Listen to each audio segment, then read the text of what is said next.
Blog Talk Radio.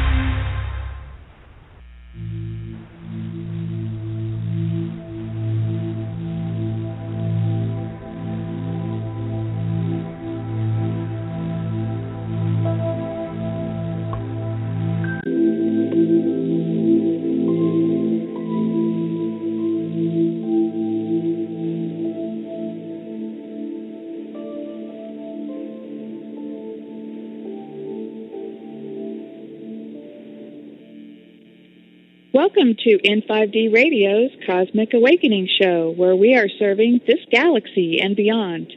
My name is Michelle Walling, and I'll be your host for the next few hours.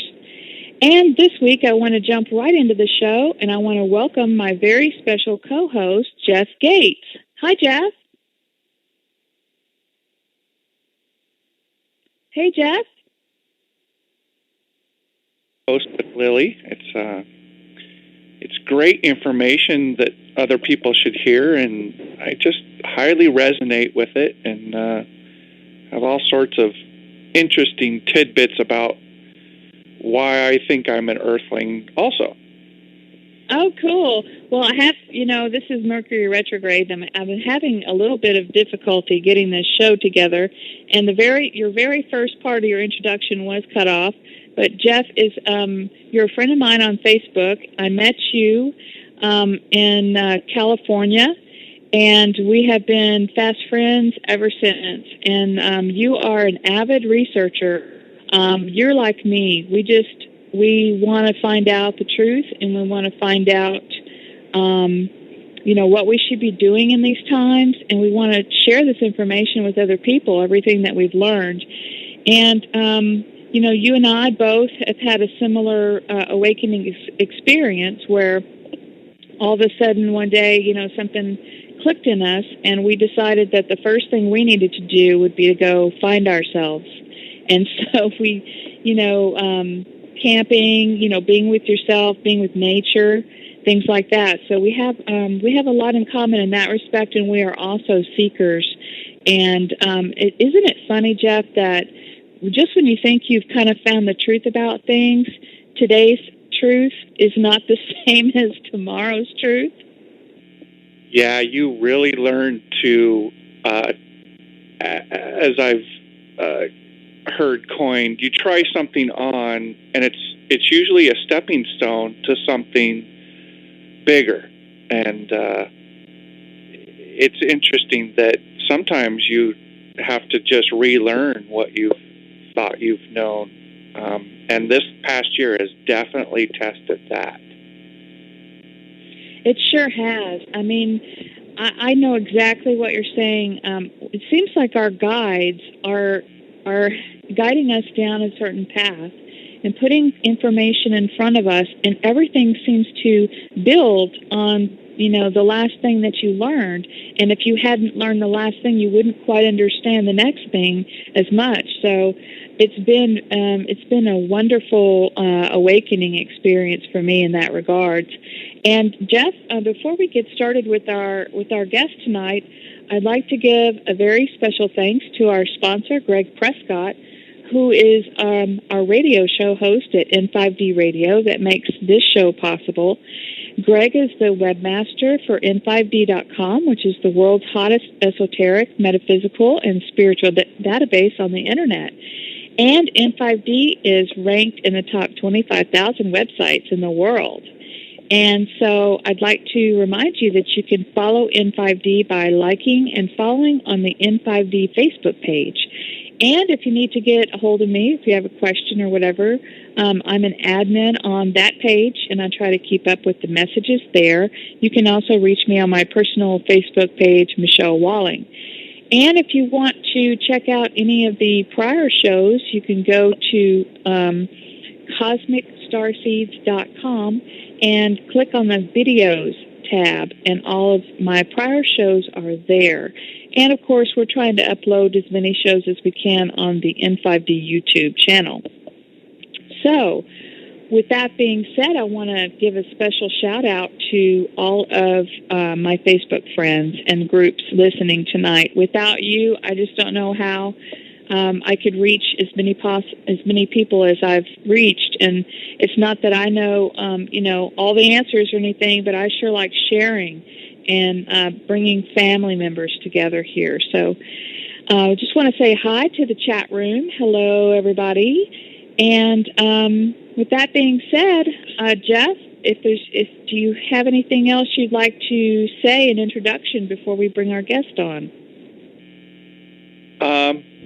No, I'm ready for Lily's information to be communicated to your audience, and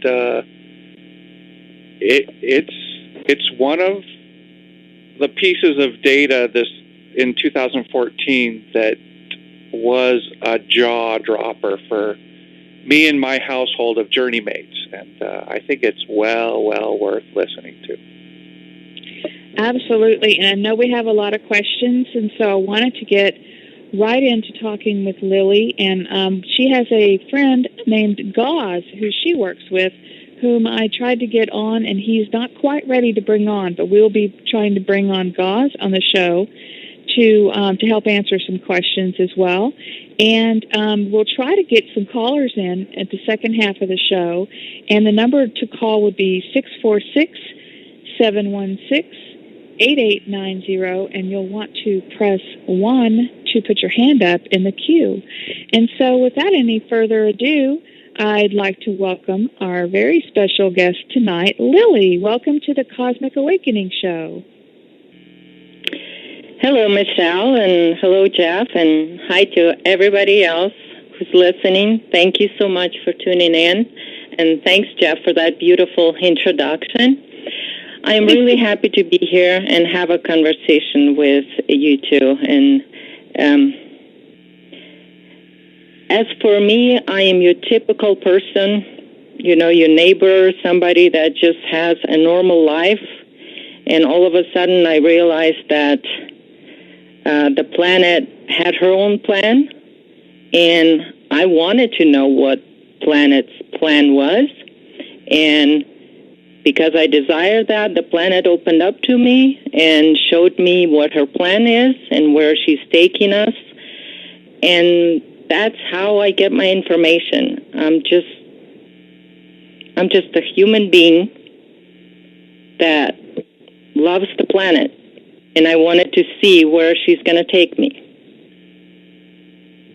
Well, with that being said, it's very interesting how, the planet does have her own timeline here. And so one of the things I wanted to do is ask you to explain about the organic Earth and the fact that she is pretty much running the show here, and what her timeline actually is all about.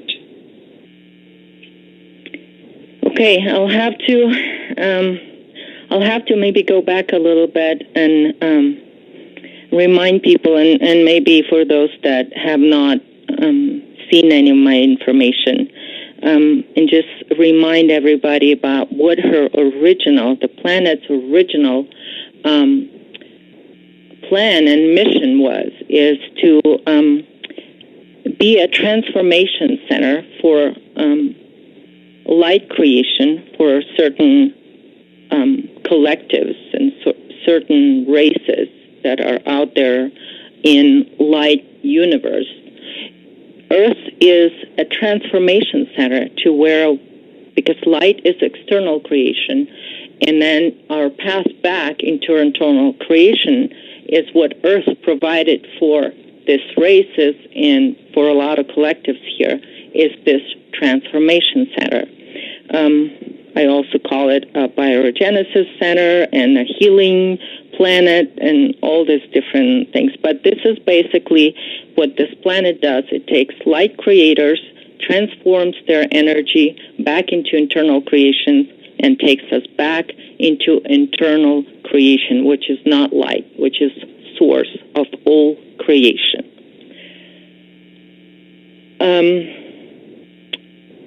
That said, there was a time when all these souls and collectives and that were here, they've decided to do an experiment with time. And so they've decided to extend their light existence. And so what happened is there was a lot of time manipulation, and I'm probably not going to get into that because it's a whole probably different subject. But what we end up here is we had a split in timeline where when Earth timeline split from astral timelines. And that was done by looping the time into a circular time. So that got split, and the Earth, basically at that time, what they thought is that they moved the time and changed the time and made it cyclical, and that was the end. That was their choice. They were going to harvest Earth energy, and they are going to keep extending the cycles of light existence. And they thought that the planetary timeline, it just was not existent anymore. And so with all this time, they keep harvesting every time and redoing the cycle. And so it would be positive, negative cycles. What we are right now, what we were in, was a negative cycle. What it means is because of the way that they bended time, we actually experience a negative timeline on a reverse frequency. So it is reversed. It's like a mirror. Yes. So we're actually and so this what creates when we are in a negative timeline in this time loop, in the experience of time, that is just a loop. It's going over and over again, positive, negative, positive, negative. And so every time it comes to the end, during the harvesting of that energy, the time flips again. So what we had in 2012 was supposed to be that flip of that time back to a positive timeline. And that was something that was planned, and a lot of people wanted for that to happen. That was the golden age. But that didn't happen. It didn't happen because it has a lot to do with actually the Earth tilt of 23.4 degree tilt. And so that actually stopped that time, or the golden age did not happen, and the time did not switch. And this is where all the panic, and this is why I don't know how to say that, because then people say, well, it's a horrible thing. We didn't go into a positive timeline. Well, because there's something a lot better that the Earth provides for humans right here. It's her timeline where we don't have to go again into that another cycle of positive, negative experience. So a lot of people didn't think that it's possible, so at least they wanted to bring in this positive timeline. And this is what ascension was. It was an activation of that positive timeline. But what happened is it's supposed to happen with the pole shift, and it's really kind of technical how the time loop works. And maybe someday I can talk about that. But what happened is the Earth activated her timeline, meaning that this is a chance for the planet. It is a choice for the planet, but there is a chance for humans to actually step on the Earth timeline and move out of the cyclical time loop, move out of the matrix. Basically, a lot of people talk about leaving the matrix, but they don't really understand what matrix is. Matrix is the experiment that was done by astral beings in here, and in our solar system is all connected in this cyclical time, that we were locked in. We basically lived and relived, positive, negative, from Atlantis to 2012. We lived many, many times. We've been looping through the same timeline over and over and over again. And that's what created the Matrix. Mm-hmm. And I want Jeff to jump in here, but I've got to follow up on this real quick. And is that because we are in this matrix that's created by the reptilians? Well, it was actually by beings. Most of them are reptilians, but don't be fooled. There's some that are not reptilians, and they still want to lock us in this time loop. So, but they created that because they wanted to be light creators. Right. They want to keep extending their light existence. Right, and they need our energy because they can't create. They're not connected directly to source like we are through a planet. Yes. We are connected to source through the planet, and they aren't. And so to create this reality and extend their life. So when you think about it, when the time got flipped, the end time got flipped and attached to, they've ripped that in the time fabric, and this is done through, it's called, what is it? Some people call it time banding and things like that. So when they did that, it takes a lot of organic energy. So they have to have the source somewhere. But when you flip that and you live in reverse, and because it is in reverse frequency, it actually slows down the time. So it's 1-to-2 ratio. So it slowed down the time, and then they flipped it again and relived another cycle, and then flipped it again and relived another cycle using planet's energy. Does that make sense? Right. Mm-hmm. Yep.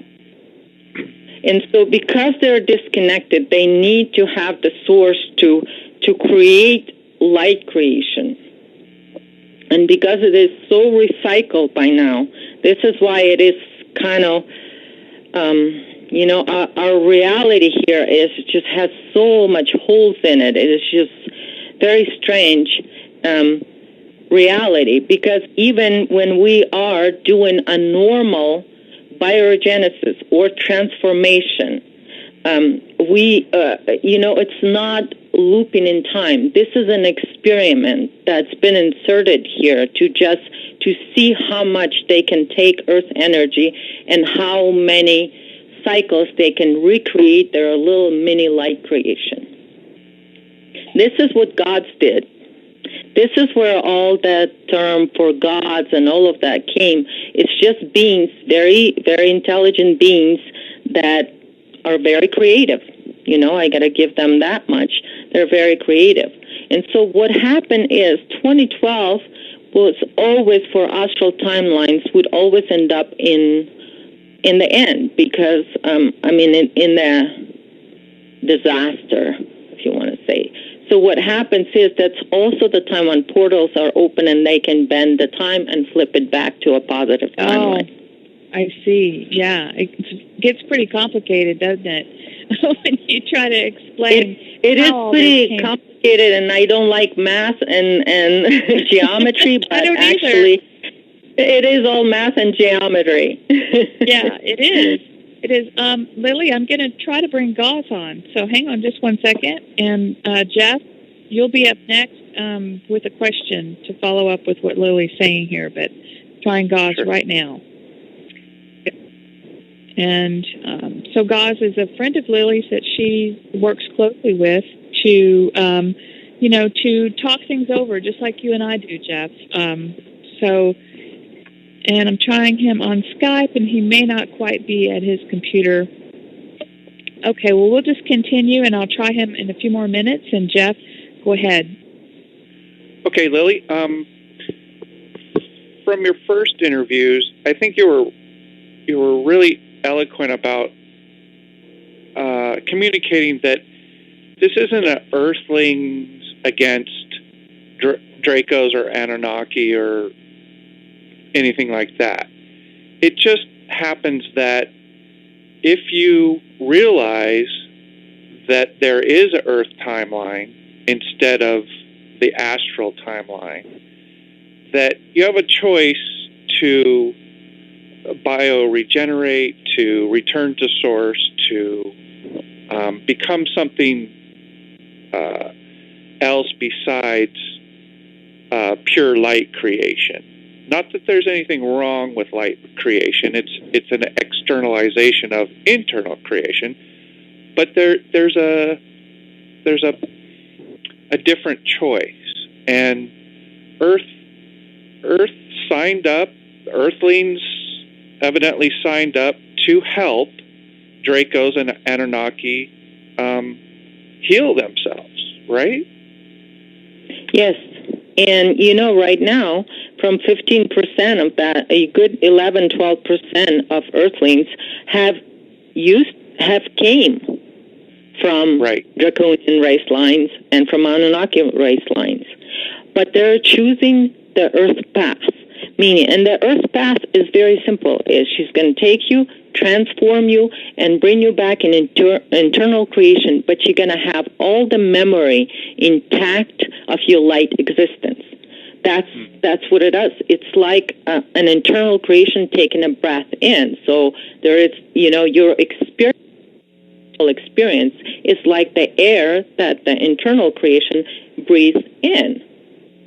Mm-hmm. So this is how internal creation experiences its creation, by externalizing itself and then taking a breath in to bring back to internal source. And I know this is why it was very hard for me to talk about this information, because people would assume people had only two choices: negative timeline, stay on a negative timeline, or choose a positive timeline, which means another cycle in the enclosed, loop of time. This cycle, if it would have happened, if it would have activated, it would have been the last cycle, because the Earth would, at that time, if they would have succeeded with the flipping poles and flipping that polarity and activating a positive timeline, what would have happened is the Earth herself would have disconnected from source, and that would be the beginning of the end of the planet as a source-connected being. She would fall, and basically they would use her for as long as they can, and so we would have been all disconnected from the source. If that would have happened on 2012, what they were planning to do. And these people, a lot of the people that propagated the positive timeline, I'm not saying they did something wrong. They did what their heart was telling them, because they did not know. A lot of these people did not know about the Earth timeline, that it was still possible, that it can happen, and that they can make that choice. Because Earth hid that from astral timelines. It just did. I don't know why, and sometimes I don't understand why we needed to stay hidden, and the Earth timeline stayed hidden until they were done, and they couldn't open those portals to basically suck us from a negative timeline into the other side of the cycle, which would have been positive, which would have been great, less dense and all of that stuff. It seemed like it's a very positive, good place to be, but on the end, it is still encaged, extended reality. It is not free. It's not taking a path of return. It's just recycling itself again. Well, I'm ready to get off that wheel. And for those of you listening, I just got kicked out of Blog Talk and had to dial back in. So if there's any break in whatever Lily said, I apologize. I think the show might have been it might have been going on without me, but I'm back. And thank you for answering about that. And Jeff, I'll let you go ahead with your questions because I know a lot of questions written out. Okay, I think it's worthwhile to describe what harvesting is and what it was used for. Still is. Right now, believe it or not, there's some people, the elite, spiritual people, religious people, they're still trying to somehow make this happen. So for right now, I don't want to go too much into it because it's going to take us way off topic if I go into it too much. But that 23.4 degree tilt, it actually blocked that time flip. And so what they've been trying to do in the last few years is, because they need to realign first the Earth to a 0 degree, and then do the pole flip. This is the mechanics of flipping into a positive timeline. And we would have ended up back after Atlantis. And that would have been our positive timeline again. So that would have basically wiped out the population? No, we would wake up in Atlantis. Okay. Oh, my gosh. Wow. Okay. So that's why a lot of the people are saying... Atlantis is the point, the destruction of Atlantis. We would have wake up right after the destruction. Wow. Of Atlantis. Well, I was just wondering, I just wanted to get a question in here about the Super Bowl being coming up. It's in Phoenix, Arizona, and Phoenix is on the 33rd degree line. And so I'm sure that this is going to be like a miniature harvest of energy because of the crowd being together. And how do they do that? How do they collect the energy out of a stadium like that? Well, what they do is because the physical level of the planet and astral levels, they're disconnected. Those ley lines and those lines, they don't align because of that 23.4 degree tilt. But what happens is when people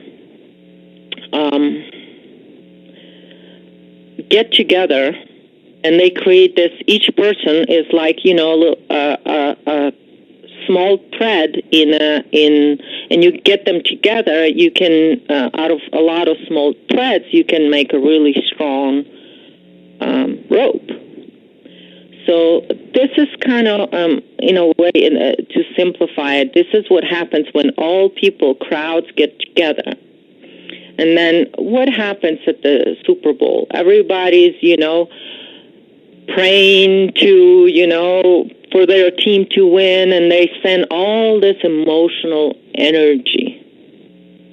And so what it does, it just gets grabbed by astral levels. Does that make sense? Mm-hmm. Yes. Well,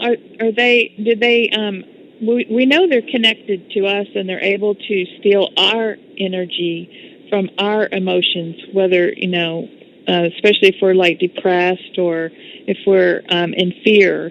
So we know that they're directly connecting to us. But as far as like the stadium, the way that a stadium is built, does the energy just pool up and rise to the top and then they're able to take it in mass, or are they still just connected directly to each person?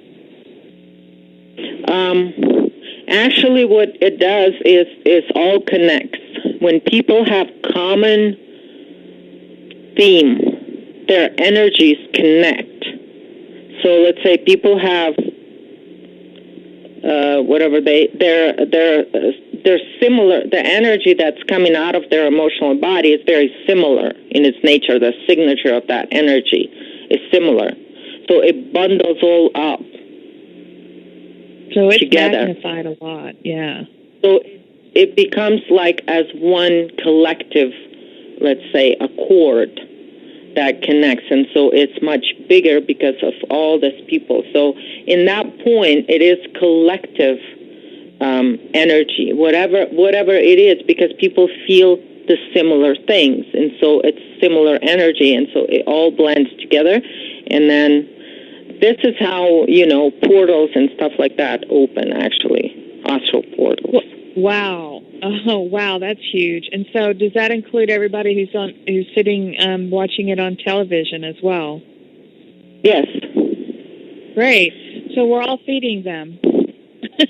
We're really we're feeding them, and that's okay. I don't want people, I like every time I come on to talk to somebody, I say, this is not what is happening right now. Just the fact that we can actually look back and see what is happening. We can now recognize that this is what's happening. This is a cause to celebrate, because we are right now, we're out of the loop. We are not in that, zombified state. Those of us that can see this. And it's just little by little. Like I said, yes, there's very few people that had this feeling. Like, Jeff said that Earthlings had this feeling. You couldn't really express it mentally, but it's almost like your body just give you a little scratch from inside. It's time for you to feel this energy, the earth energy. This is how we got woken up. We didn't do that. Earthlings didn't wake up to who they are mentally. It happened within their body. It happened from within out. So, and that what gives us ability to see what's been going on around us, what this astral timeline is really all about. That it's not just about positive, negative. It is the whole thing together, because those two timelines, they create this locked-in loop.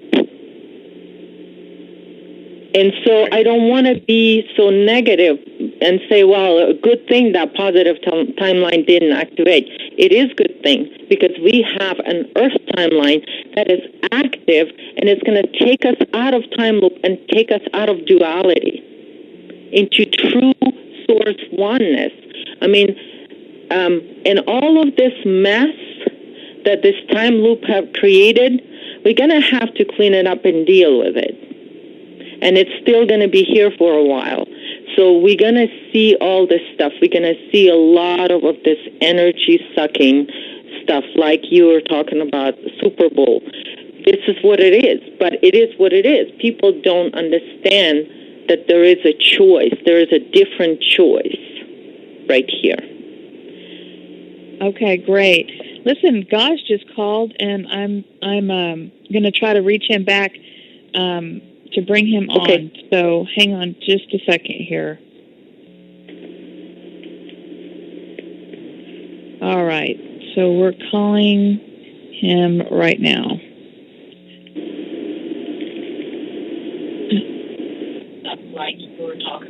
Hello, Michelle. Hi, guys. Hi.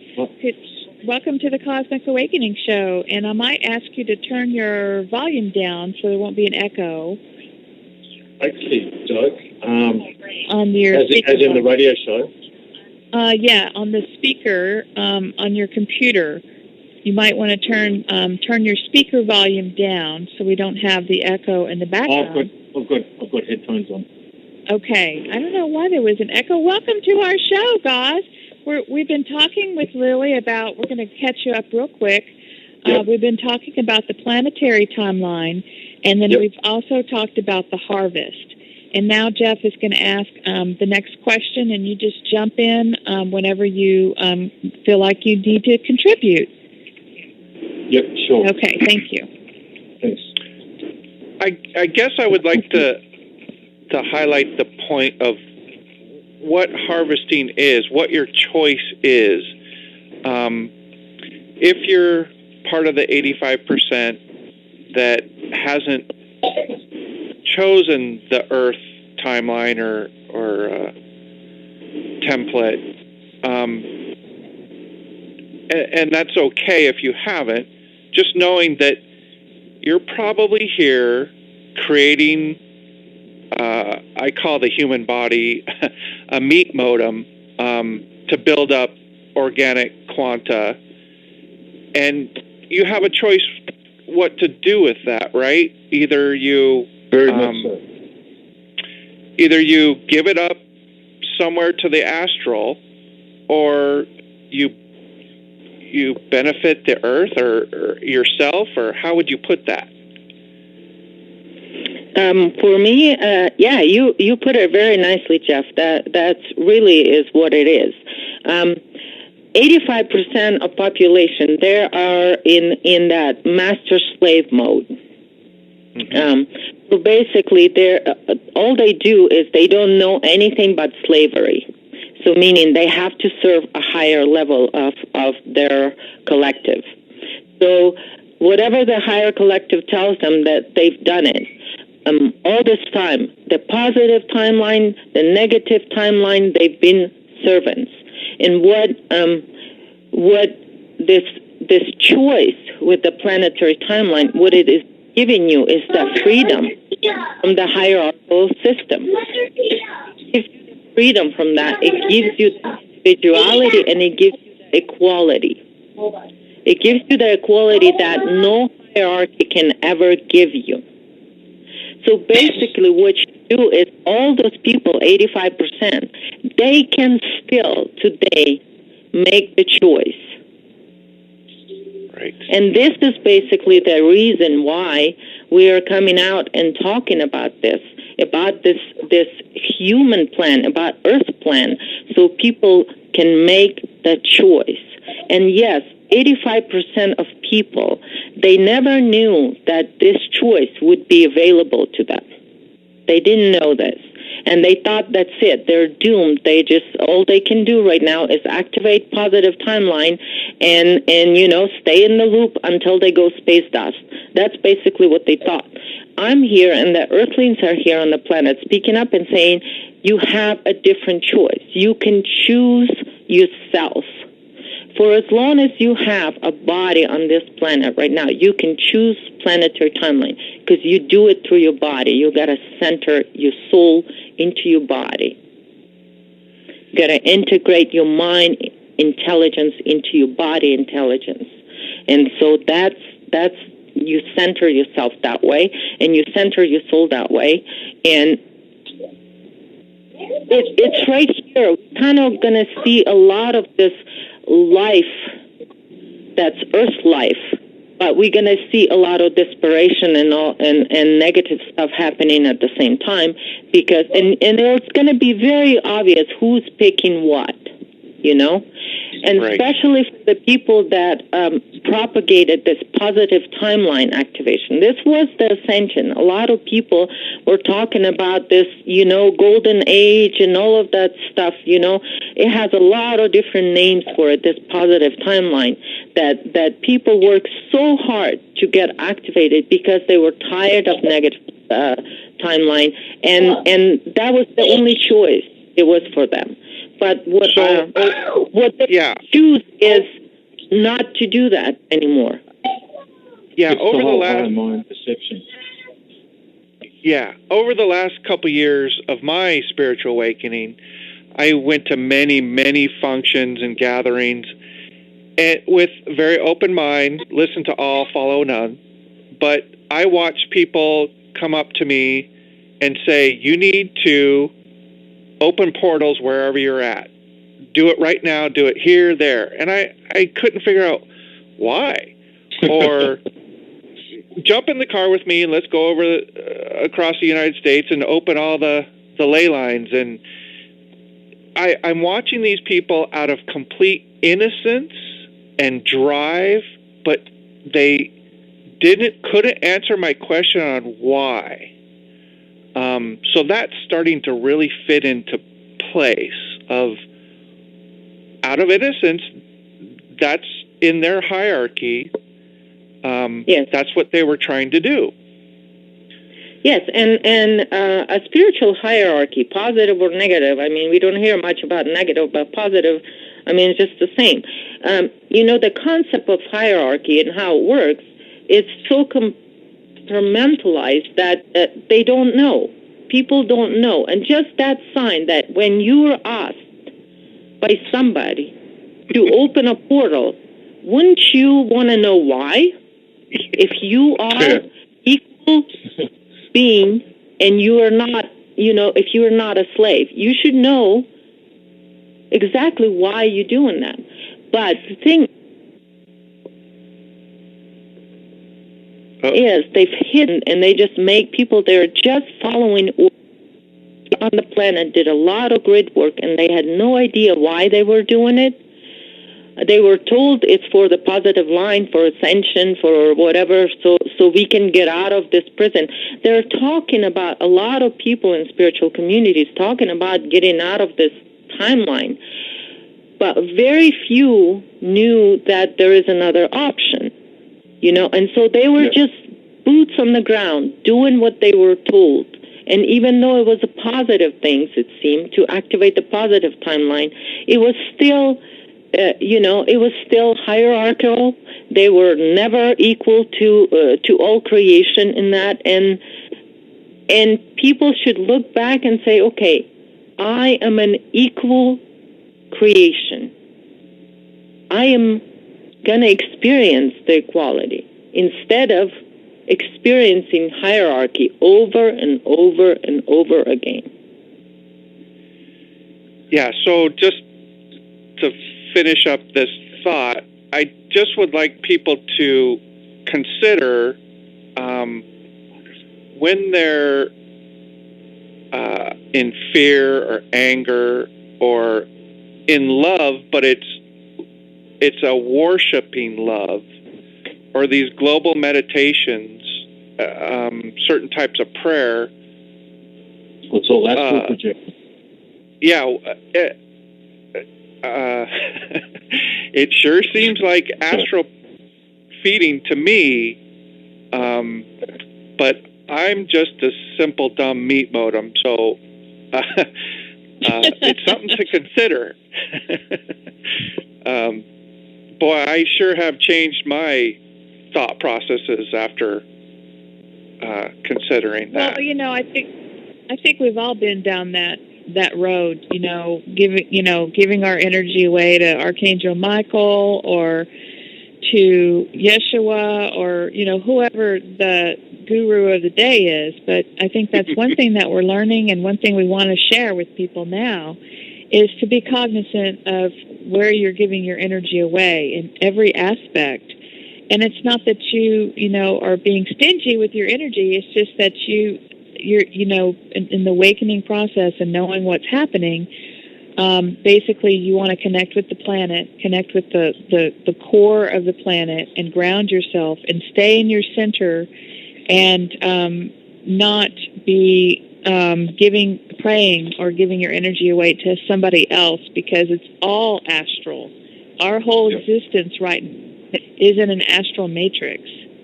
So in order to get out of it, you want to keep building your core energy within your body connected to the planet. Yeah, once you center, that's pretty much the matrix override switch, just to put it simply put. And so you wonder why are some of us not affected a lot by Wi-Fi, for instance, by our computers, by certain foods, and as you bring in you build more of your eternal essence here in your body, connected to the planet. That was the plan. That was how you were going to exit the matrix. And so that is the main thing that, we're trying to get out to everybody listening tonight, is, how do you exit the matrix? Well, you connect with the planet, you ground, and you center, you imagine, and you guys tell me if you do anything different, but what I do is I imagine that I'm connected to my oversoul and creator, and I imagine that energy coming down through my crown into my heart, and I'm also grounded from my heart into the planet, and I bring in as much of my source energy as my body at this time will handle.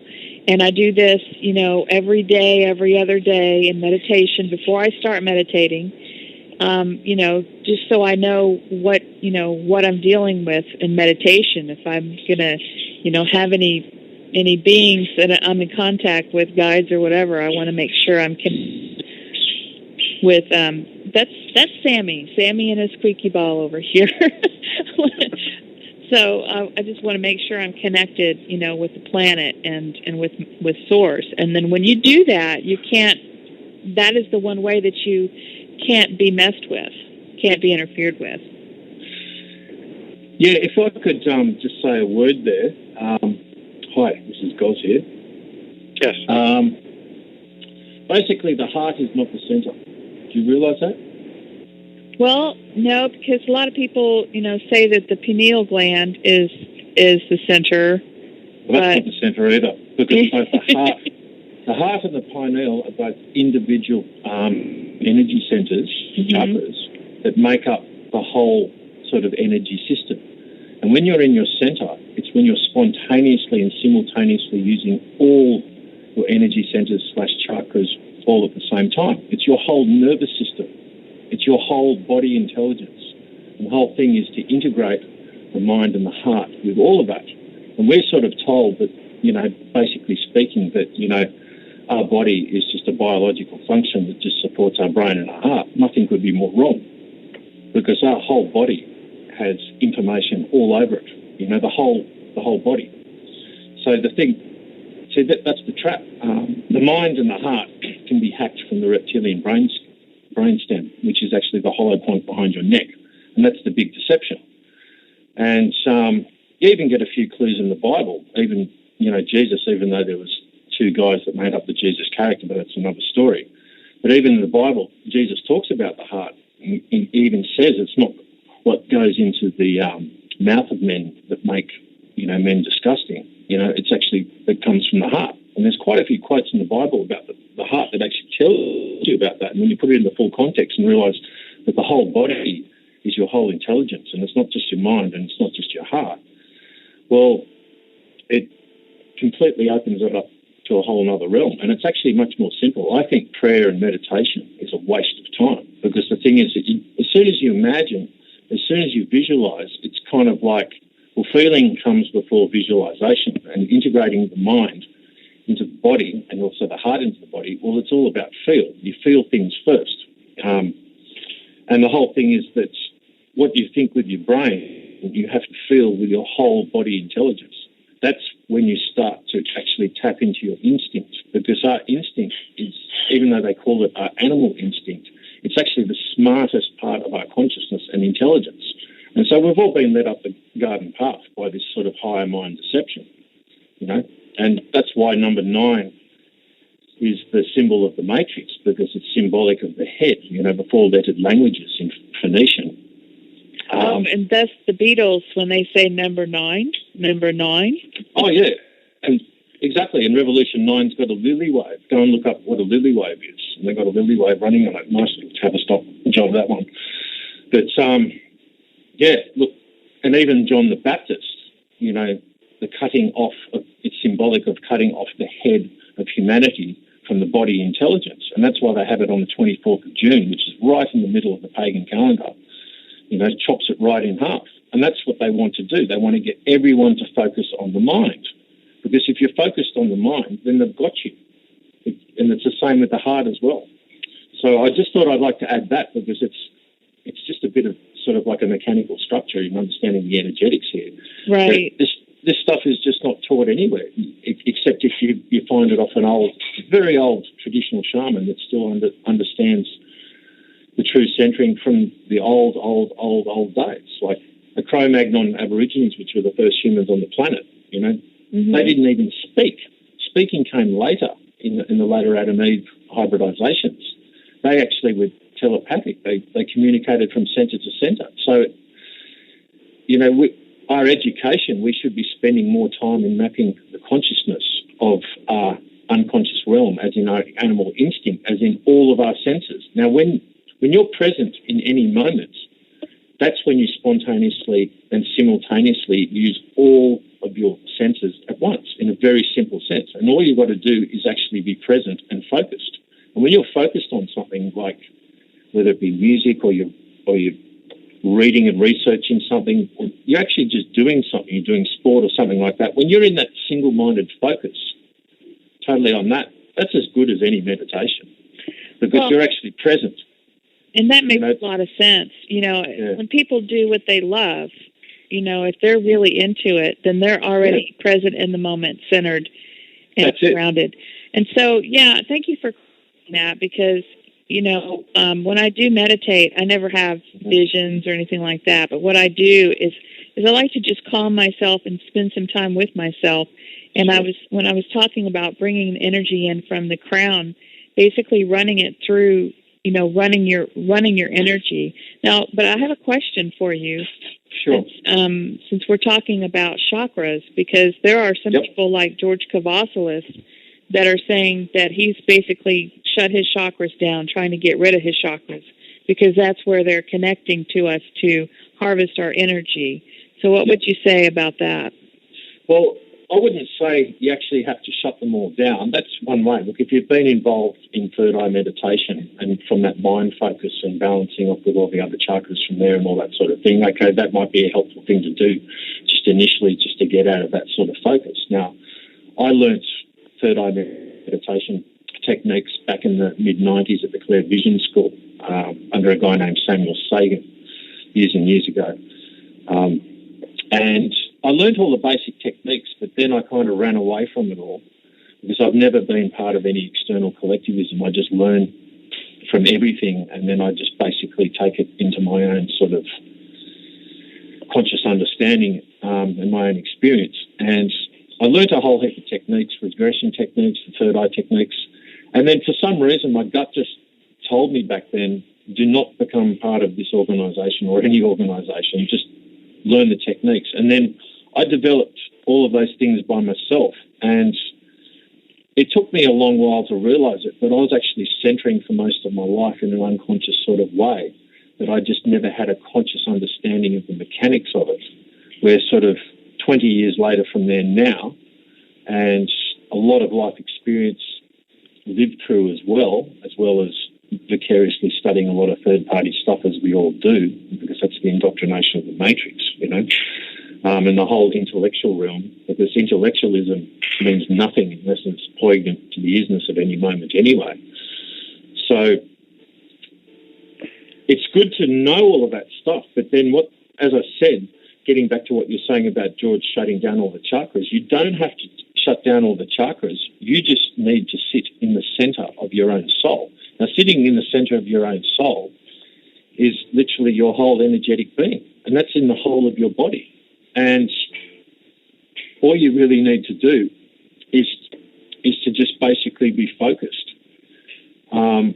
within your whole body sense. Now, I do have some ways of doing it. I do some breathing, and I've got some techniques how to access, to stay in the centre, and I've got a way of using the human body as a pendulum to ask any question whatsoever to the centre to get an answer from. And like anything, it takes time in the office to develop and to map it and become familiar with it, but the more you do it,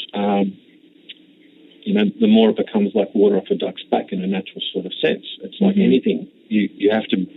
Anything that you learn intellectually, you have to bring back to the intuition, otherwise it's not valid, because it's like as soon as you think in the moment of doing, so like if you're performing, you know, like on a piano or a guitar or singing a song, as soon as you think in the moment of doing, you're no longer in the moment. So thinking is, you just want to do. That's the whole thing. And when you've constantly got say when you're coming to the New Age and the ascension stuff, you constantly got all this sort of pineal mind-focused stuff that's constantly keeping you in the mind, learning all these techniques, this, that, and the other. Well, the whole thing, it's meant to be very, very simple. And the whole centering thing is very, very simple as well. And a good way to understand it is that, like, your inherent center is actually the child of the organic internal creation source itself, you know, which is the parents, okay? And so that inherent center of yours, that's actually your inner child, what psychologists refer to as the inner child, because that's basically your connection to the creation source at all times. And you just mainline straight to that creation source and you bypass the astral. And if everyone connected to the center in that sort of way and didn't project energy towards the astral or use the astral grid energy anymore, well, that would eventually clean up the astral. So I put this concept into practice a couple months ago. Tom Clearwater did a nice little speech about, or a presentation about, your body's actually a Tesla coil if you think about it. And if you can get it into balance, like you said, you know, balancing all your chakras or just being in balance, you're grounded. So I went to a rock concert, and the warm-up band gave me a bad vibe. So I centered myself. I consciously took a moment, and I watched thousands of people obey his every command. Stand up, clap, sit down. And I'm standing there in a group of people just with my arms folded going, sorry, buddy, you're not working on me. And I realized, oh, I am not mind controllable if you're centered. That totally. was a fascinating experience. Yeah. Because the being centered, you tend to take more of a, you could say, like a neutral standpoint in being able to sort of objectively and consciously observe things. And then from that point, you can make the choice and how you want to react to something, you know, in the sense of, like, you see things more for what it is or for what they are, and you don't have to go into sort of knee-jerk sort of emotional sort of heart reactive sort of stuff. You know, I don't know if I explained that as well as I could. Yep.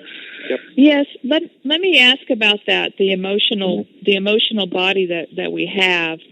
You know, a lot of what I've been doing lately is learning how to work through an emotion that's, you know, in the past where maybe my triggers got pushed and I could use, you know, anger, or I could take things personally when they weren't really supposed to be, you know, against me. And I'm learning, and I'm working on myself that way to not allow the emotion to flow through me and to get rid of it, but not ignore it and not stifle it, but at the same time not blow up on someone.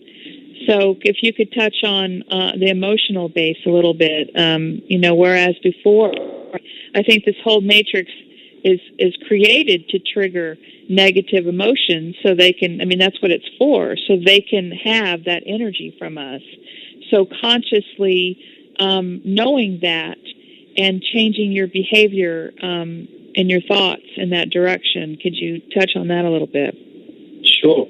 Well, the way I look at sort of balancing emotions, all emotions are valid, you know, or your joy or your pain or your anger or your everything. It's part of what we are, you know, it's for making it who we are. And to just completely demonize, you know, all the negative sort of stuff, you know, to say, oh, you're not positive, you're this, you're that, whatever. Well, the thing is that you've got to embrace the whole.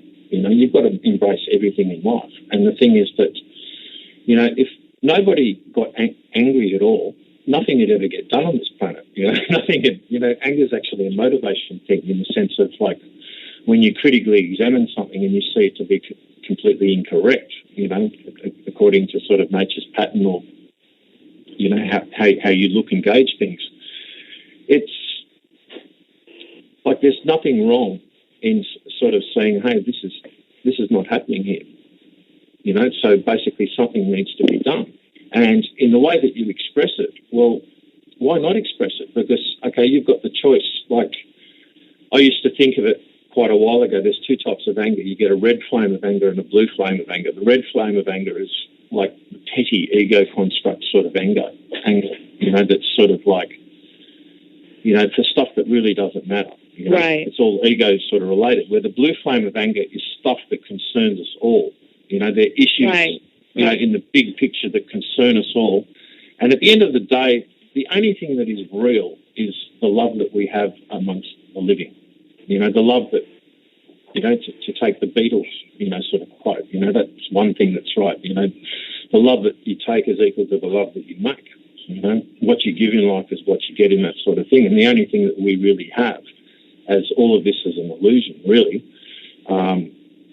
is actually keeping the love amongst the living. So in that sort of sense, looking at that blue flame of anger, that's what I'm relating to, you know, to the critical issues, you know, to, hey, you know, what are they doing to our skies? What are they, you know, putting in our water? You know, the things that really concern and matter to us all.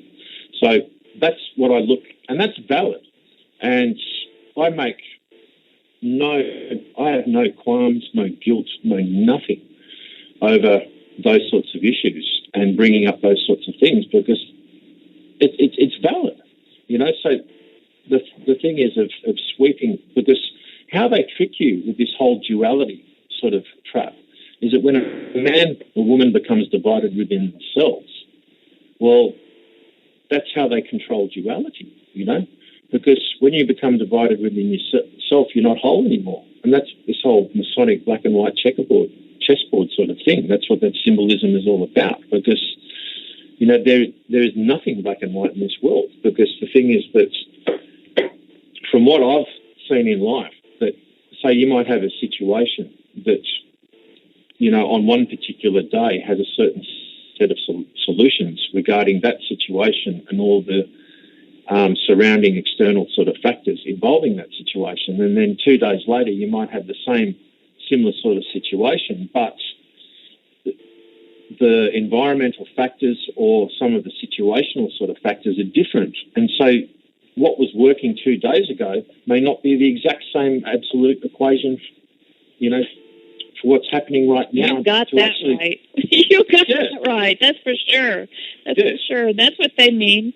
That's what they mean when they say, you know, living in the now, and basically doing what you want to do, not what you're being, you know, to do. And that's the whole point about using whole intelligence and getting back to center, because if you're dealing with the now, you're keeping focused in the present. And when you're focused in the present, you're using all your senses simultaneously at once and spontaneously as you need them.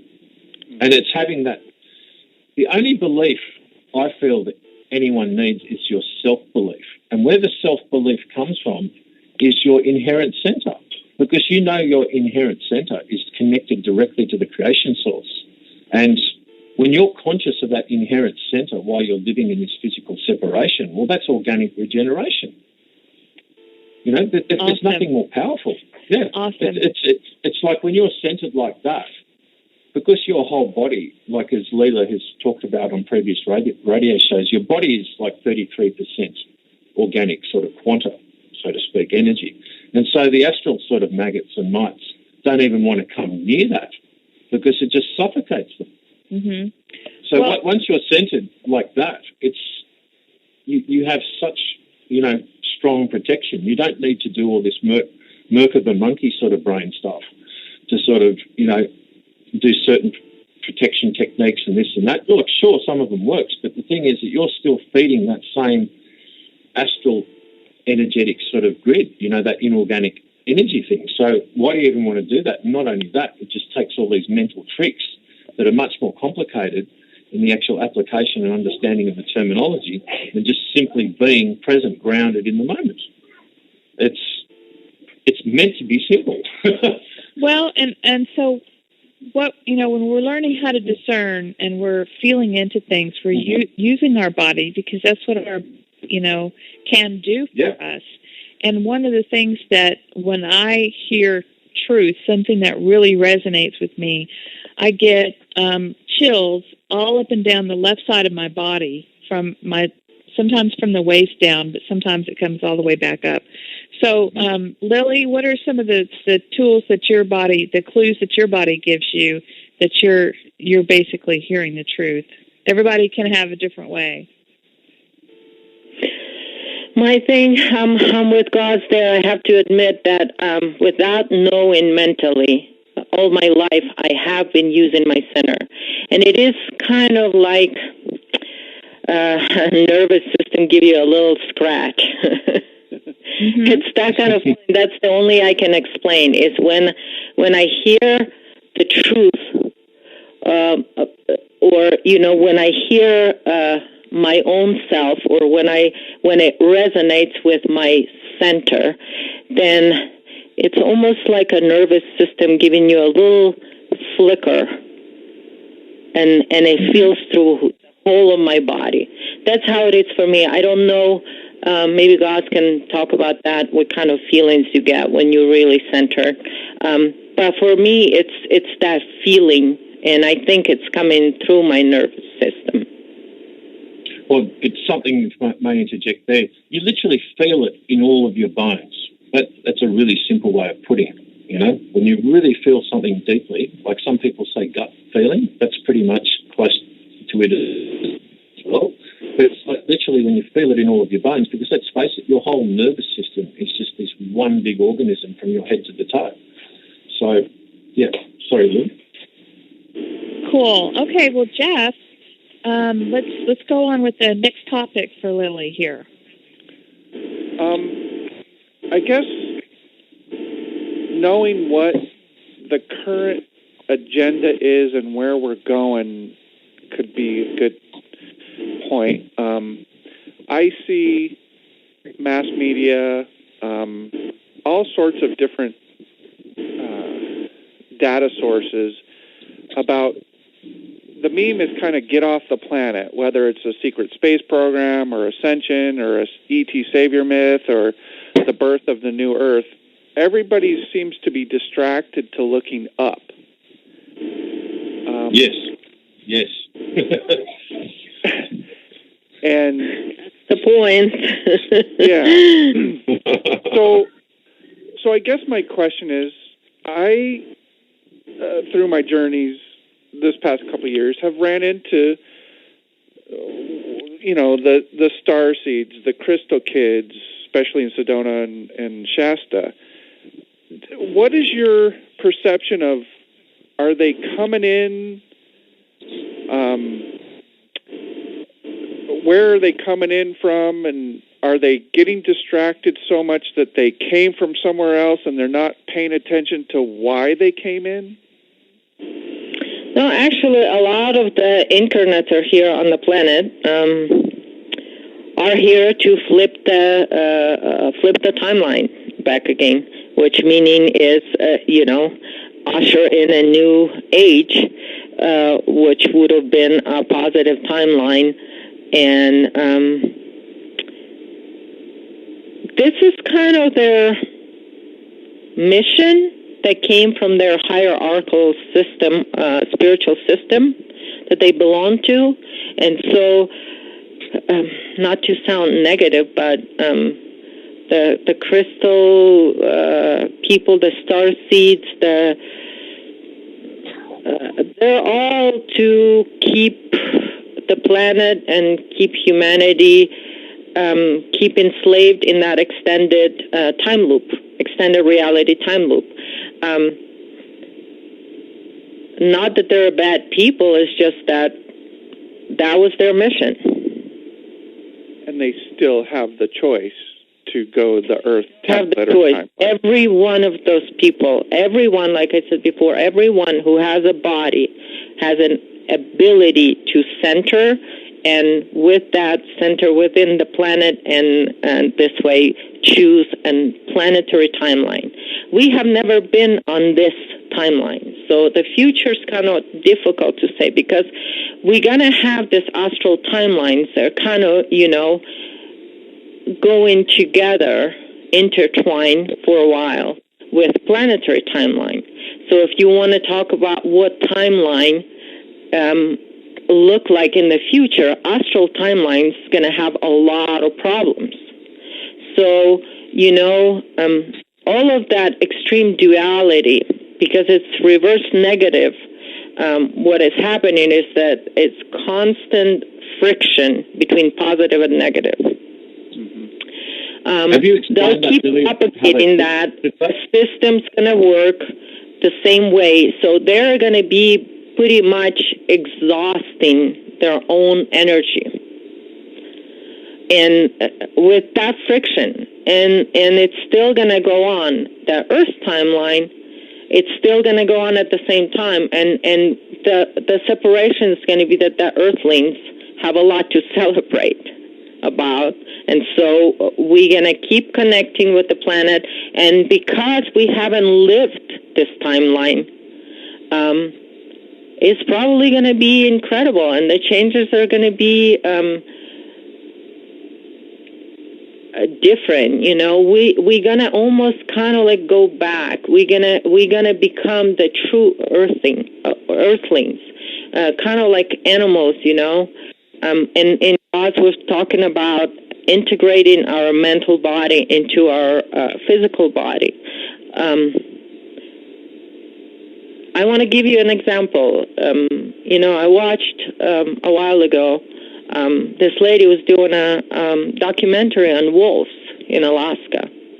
And she was laying there with her camera, and the wolves came in, and they sniffed her head, and they walked away. A few months later, when she came back, and she found out that she had a tumor. And she realized that wolves actually knew that way before she could ever know, and they, without any technology, detected that she had a problem. Humans that are going to stay with the planetary timeline, we will go back to being that body intelligence. We won't need any of this inorganic stuff. We're going to have everything within us. That's the future for the planetary timeline and for humans that will stay with the planet. The other side, it's going to get even worse. And I'm sorry, but the friction's going to get even worse. And you really, people that fight and try to fight darkness with light, they're so confused right now because they couldn't flip the time back again. And so the confusion, it's just shock, and all of this is just kind of going to be on the collective levels. And it's just going to keep on going until people realize, okay, there is another choice for us here. Right. Does that answer your question, Jeff? Yeah, and you kind of touched on reverse creation, that concept of focusing on a problem, feeding energy into it, and not knowing that you're creating the reverse of it. So that's a point I wanted to bring up, like the war on drugs. Everybody puts a whole bunch of energy into that. That creates the police force and the laws, which creates more drugs, as an example. Yeah, because it's just a basic front, because at the end of the day, the elites and the royals and all that sort of thing, well, they're all heroin-dealing pedophiles, and they have been for hundreds of years. So, when they make a war on drugs and they make a war on terror and a war on everything, well, it's basically just feeding their own industries, just to put it really simply. Right. So the focus, I'm trying to go to solutions. The focus is stop feeding things. Stop creating collectivist solutions for collectivist problems. I think we're starting to see that all these institutions are just they're not supported by the Earth timeline anymore. It's going to take a while to get rid of them, but we have to start focusing on how to neutralize the problem by shunning and, stop. I walk my walk. I stop paying mortgage. I stop paying interest. I don't vote. I've done some pretty gutsy stuff for a guy still in the Matrix that is very successful in the Matrix. And hopefully nobody from work hears this because it could get a little sketchy. But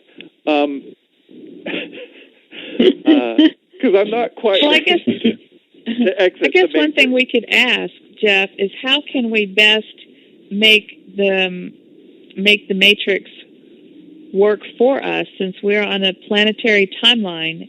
How can we align ourselves best with that? Because if we stop paying taxes, we stop paying mortgage, stop paying this, stop paying that, as much as we can, wouldn't the new planetary timeline actually work with us, in that we start doing something that we really love? Then it has to be successful, wouldn't it? I mean, for instance, here I am on the radio, whereas, I don't make money from this, but because of this, I can take clients on as, being a life coach, and I love helping people, and somehow I always seem to scrape by every month, Well, the thing is that at the end of the day, we don't need much money, really, in the real sense of things, to get by. That money's just a form of energy, really. But, as we know, the real riches is all with consciousness, because, that's what all life comes from. Because I'd just like to say that the actual organic internal creation source, there is no entity hierarchy there whatsoever. It's only this astral sort of light creation stuff where they have this, inverted commas, divine sort of godly hierarchy, which is basically a whole heap of astral parasites basically wanting to be top dog, as far as I'm concerned, what I've experienced.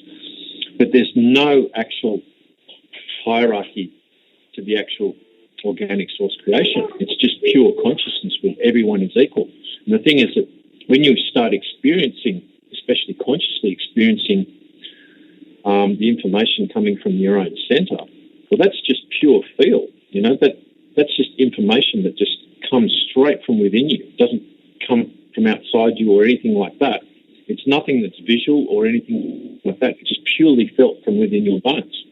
And when you start resonating with other folk that are doing the same sort of thing and centering, well, then you literally start bouncing in that intuitive sense. And quite often, when you start getting in with people on that level, quite often just a certain look or emotion or something like that can say a whole book of words just in a few seconds. You have a knowing and understanding. It's kind of hard to describe in duality spell sort of language like English or any Romanized sort of language, but it's basically comes down to that level of fluid intelligence. And so, once, people on the planet start centering, okay, and they start finding the same information from their own inherent center, and everyone's tapped into that. Well, hello, that's the reason why, stuff was never written down much in the ancient history and stuff like that, because everybody had access to the center. That's the whole thing. This is, as far as I'm concerned, this is the biggest secret that they've kept from humanity to get its own empowerment back. This is why, we do have this amazing, to use this new age terminology, God spark sort of thing in us, because we have this ability to basically override, as clever and as sophisticated as all this mind science and astral stuff can be at times. The center stuff is so much more simpler and so much more powerful. And the thing is that, number one, you're not in a fear paradigm as well, because as soon as because the whole thing is they get people fearing God, okay? Whether that's fearing an astral entity or whatever you think God to be, a sky daddy. As soon as you fear God, you're actually fearing yourself, because what is the real God is your center, just to try and delineate the terminology here. So getting back to what I was saying in the self-belief thing, your connection to the source is right from within you. So you don't need to go anywhere. Your connection to everything is already from within you, and you're born with that inherent ability. And this astral hierarchy is basically held bent over backwards to get the reverse polarize everything. So we get looking outside ourselves all for answers. So when everybody starts getting that conscious understanding of the mechanics of the structure of how this is all really working and the difference between organic internal source creation and light creation, how light creation comes after and physicality and all that sort of thing. And the astral hierarchy has been basically conning us into thinking that they're the creators and everything comes from there. And that's one of the biggest lies of everything, because basically the astral was actually created from this realm. But that's another whole long story. So the thing is that once we actually individually get a conscious ability to be aware of our own abilities and ourselves and the fact that we are doing an organic regeneration, well, then that will make the collective consciousness in time through the fact that we can make conscious choices to basically, okay, looking at it in a stoic point, we're still in the matrix at the moment, but while the matrix makes things, makes economic slaves out of us to work for them, well, you've got to find a way to make it work for you at the same time in a pragmatic sense until this whole matrix sort of system and living becomes more eroded, and the less people start projecting energy towards the astral and keep on furnishing, the astral grid and stuff like that, well, eventually these things diminish and die off. It's as simple as that. But it takes, one by one, for people to realise, and they can make their choices by basically, it all comes down to energy and where you choose to direct your energy. And and most people are unconsciously feeding these astral grids, because let's face it, most of the 85% don't even have a clue what we're talking about. I agree with that. It's totally, what I'm talking is totally nuts to most people. Well, and is there such thing as, with us being connected through the collective human consciousness, there's something that made me wake up. Suddenly wake up. And so, by the more that we do this and we center ourselves, isn't that putting it out there to most humans to where they're going to have their awakened moment eventually? Absolutely. Right. So that's how we can help. Besides, it's great to have a radio show and it's great to write articles and have websites and stuff too. But one of the best things we can do is doing the work ourselves, making conscious decisions in every now moment to be yourself, to be your true self.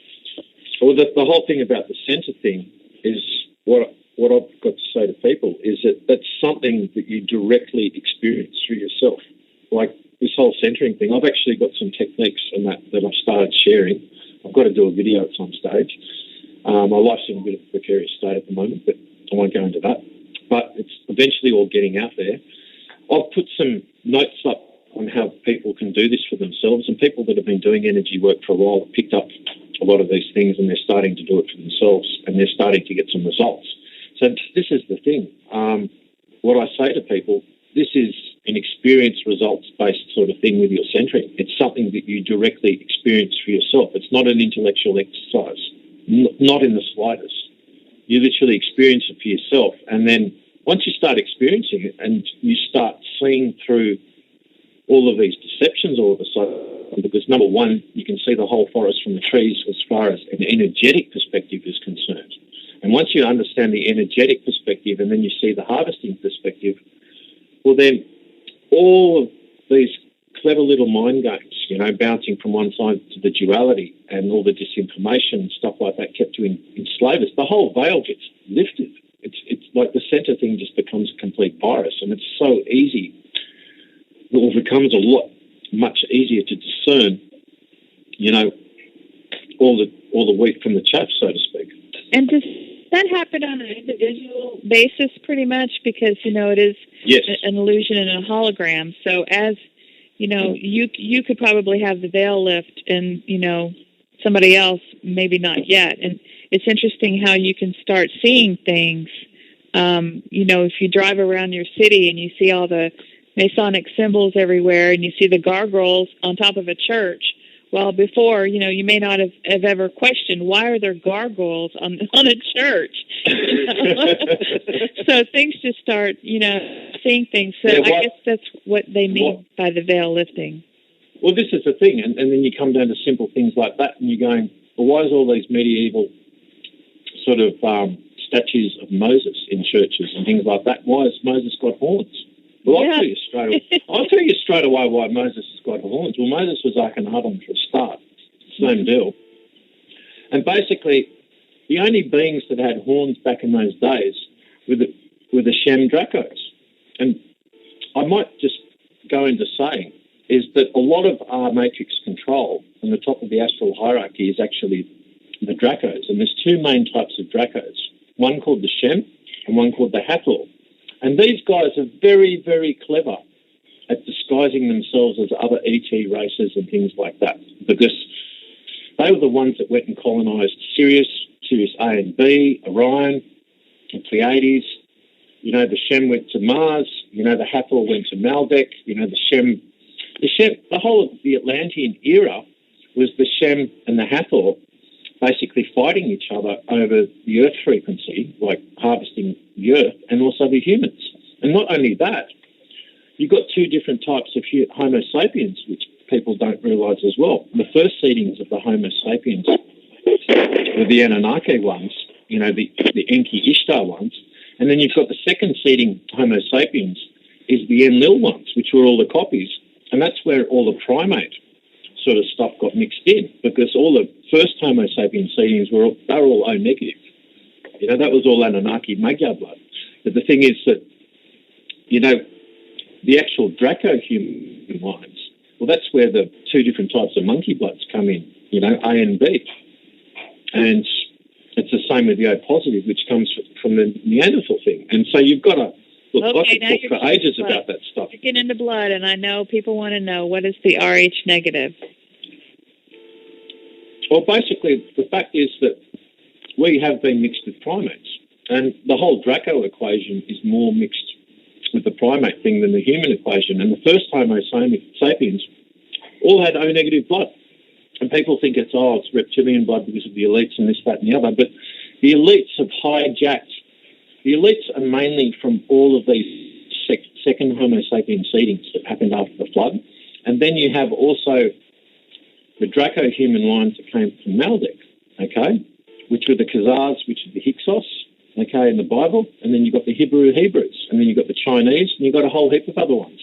And the thing is that these elites that are all Draco tagged mainly, they've hijacked the identity and the affinity of all the original Homo sapien lines, which are mainly sort of Magyars and Moors and all that sort of thing, the original Japanese, stuff like that. So there's quite a deception here, in this sense too. And sort of when they're talking about this tree of life and all this sort of thing, well, the Draco human lines is the fake tree of life stuff, They're the ones that have hijacked all the original history of the original human lines.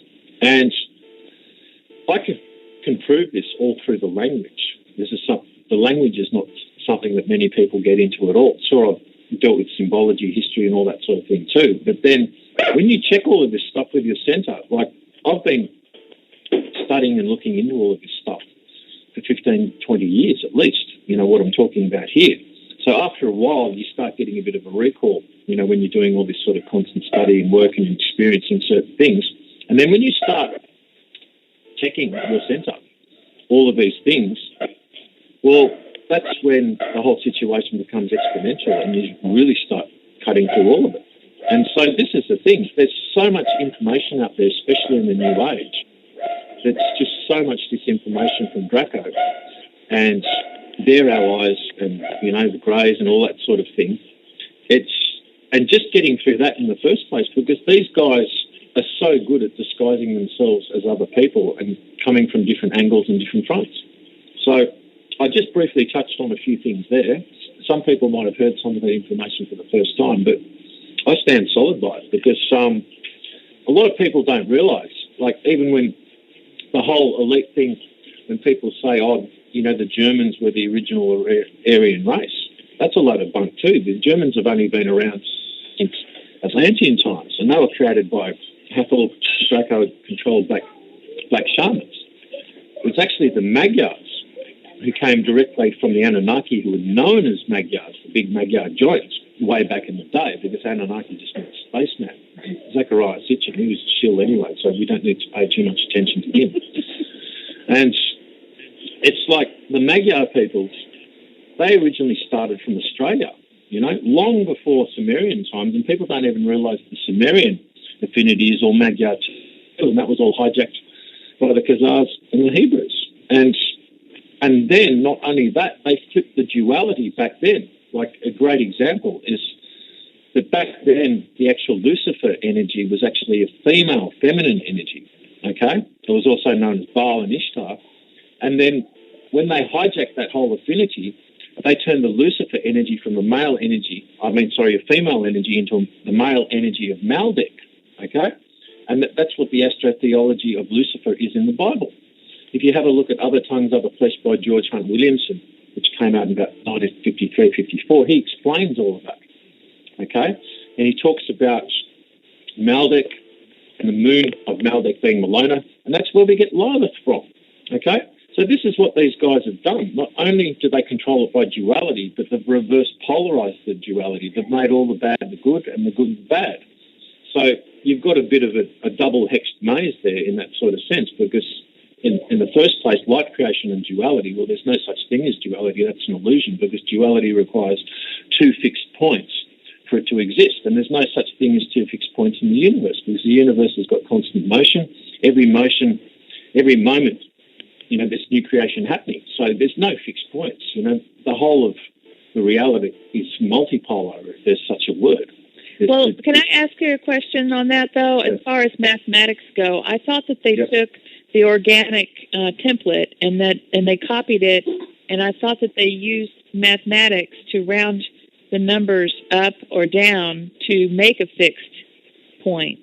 Correct. Yeah. Okay. Mathematics is all astral. Yeah.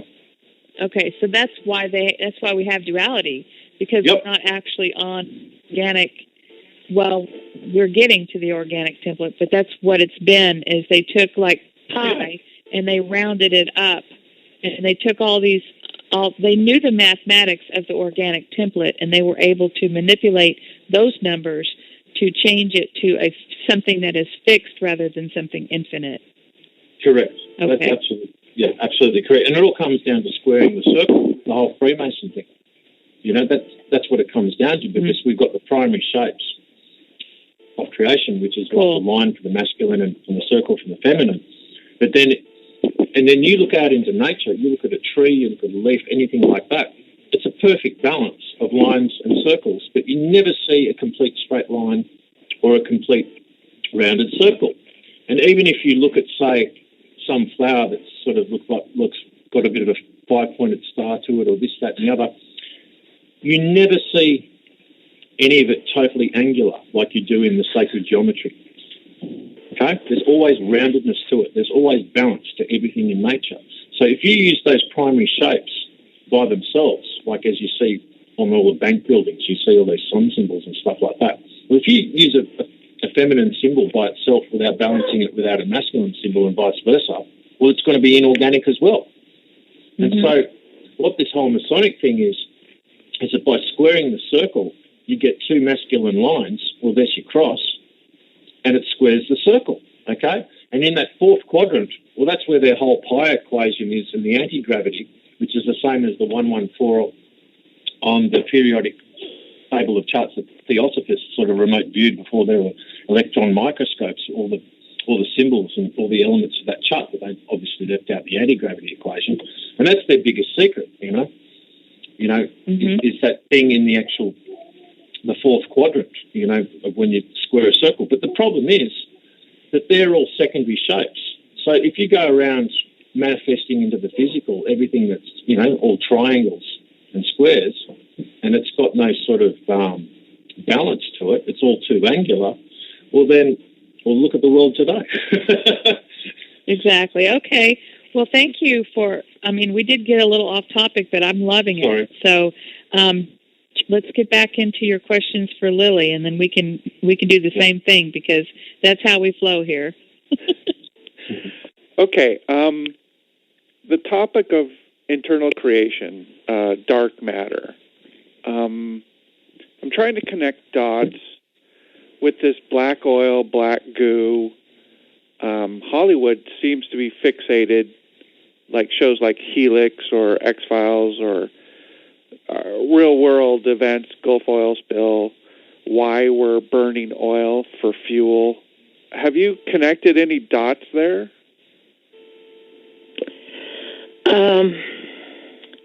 A little bit. There's a lot more knowledge, but I'm unable to put it in words, so to speak. So I'm going to use my limited English and just try to explain what I feel is the black matter. It's a transformative, so it has both, but yet it is very close to organic creation frequency. So that's, I understand that. What the black goo has to do with that, I don't know. Okay. But to me, it does seem like it holds a lot of organic frequency within itself. And the oil and all of the stuff that they take from inside the planet would have some kind of organic frequency that they are trying to extract. Does that answer your question? Yeah, So it might be something else, like, they might say it's something else, or it's for this, or it's for that. But the ultimate mission has always been for astral timelines, for astral beings, and for incarnates that are here doing that harvesting path. They've always been to extract and take as much organic energy as possible. So everything is built on that. Okay. I might add there as well. We'll look at the colour of the dirt and the earth. It's not too far away from the black goo itself as well. Mm-hmm. When you're looking at pure organic sort of internal creation source energy and earth energy and everything that's sort of earth and the soil and the rocks, well, you don't get more organic than that. So the black goo, well, look at the oil of the planet. That's the blood of the earth. And in our bodies, melanin is what allows light to travel through dark matter. Now, in the purest of pure gold that they don't tell us about, well, there's melanin contained in that. And even within our DNA, there's melanin and gold going on in there as well. So it's a good question about that black goo. It's a very interesting question. I'd like to know more about it myself. Yeah. Okay, so tools as a Earthling template volunteer, I'm kind of reevaluating tools out there, like Dolores Cannon's QHHT. I've tried that 4 times. I get under. Me too. I get under, but it's just completely black. I don't see anything. I feel warm and fuzzy, but it's always been frustrating. Like, I even laughed out loud, like, nice try, but you're not getting anything. So, that's a clue for Earthlings. Isn't it? Is it? Because Greg and I both took the class, and we tried for a solid week, at least 3 hours a day, to try to put each other under. And it's not like we didn't want to. We were relaxed and everything, but we would do the thing. We'd get to one certain point, and we'd just laugh. It just wasn't going to work. Because your soul is not stationed in pineal, so when you are not in pineal and in your center, and you're trying to put yourself under through a pineal gland, through your mind body, It's just not going to work. And then, that's what it is.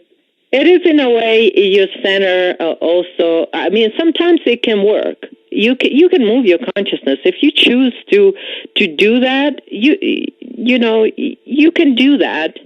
But I think that for people that try really hard and still sometimes can't, just take a clue from that, and your body is saying no, then not for you. Then that's mean it's something else than what it is. And I know that a lot of times, I don't know how to say this, but all these teachings that, were positive and for a positive timeline, we'll have to talk about them for what they truly are, It was just a flip that was dictated by astrals to do and people done, and now we can talk about what it is. And so, those are meant to take you into your pineal and control you through your mind and basically locking you in astral timeline. Well, go ahead, Jeff. So in hindsight, Michelle, when we met at Andrew Bartz's event and he did my reading, he said I was in a void of black. And then he just was flustered and he couldn't. I have the recording. I'll share with you. I have mine too. And you know what he said, Jeff? He said my records are redacted with a black marker. Exactly. So he can't read me either. So now we know why. Exactly. I was so pissed. I wanted to know. Every psychic I went to in my life would say, I can't do this. I'm like, what's wrong with me?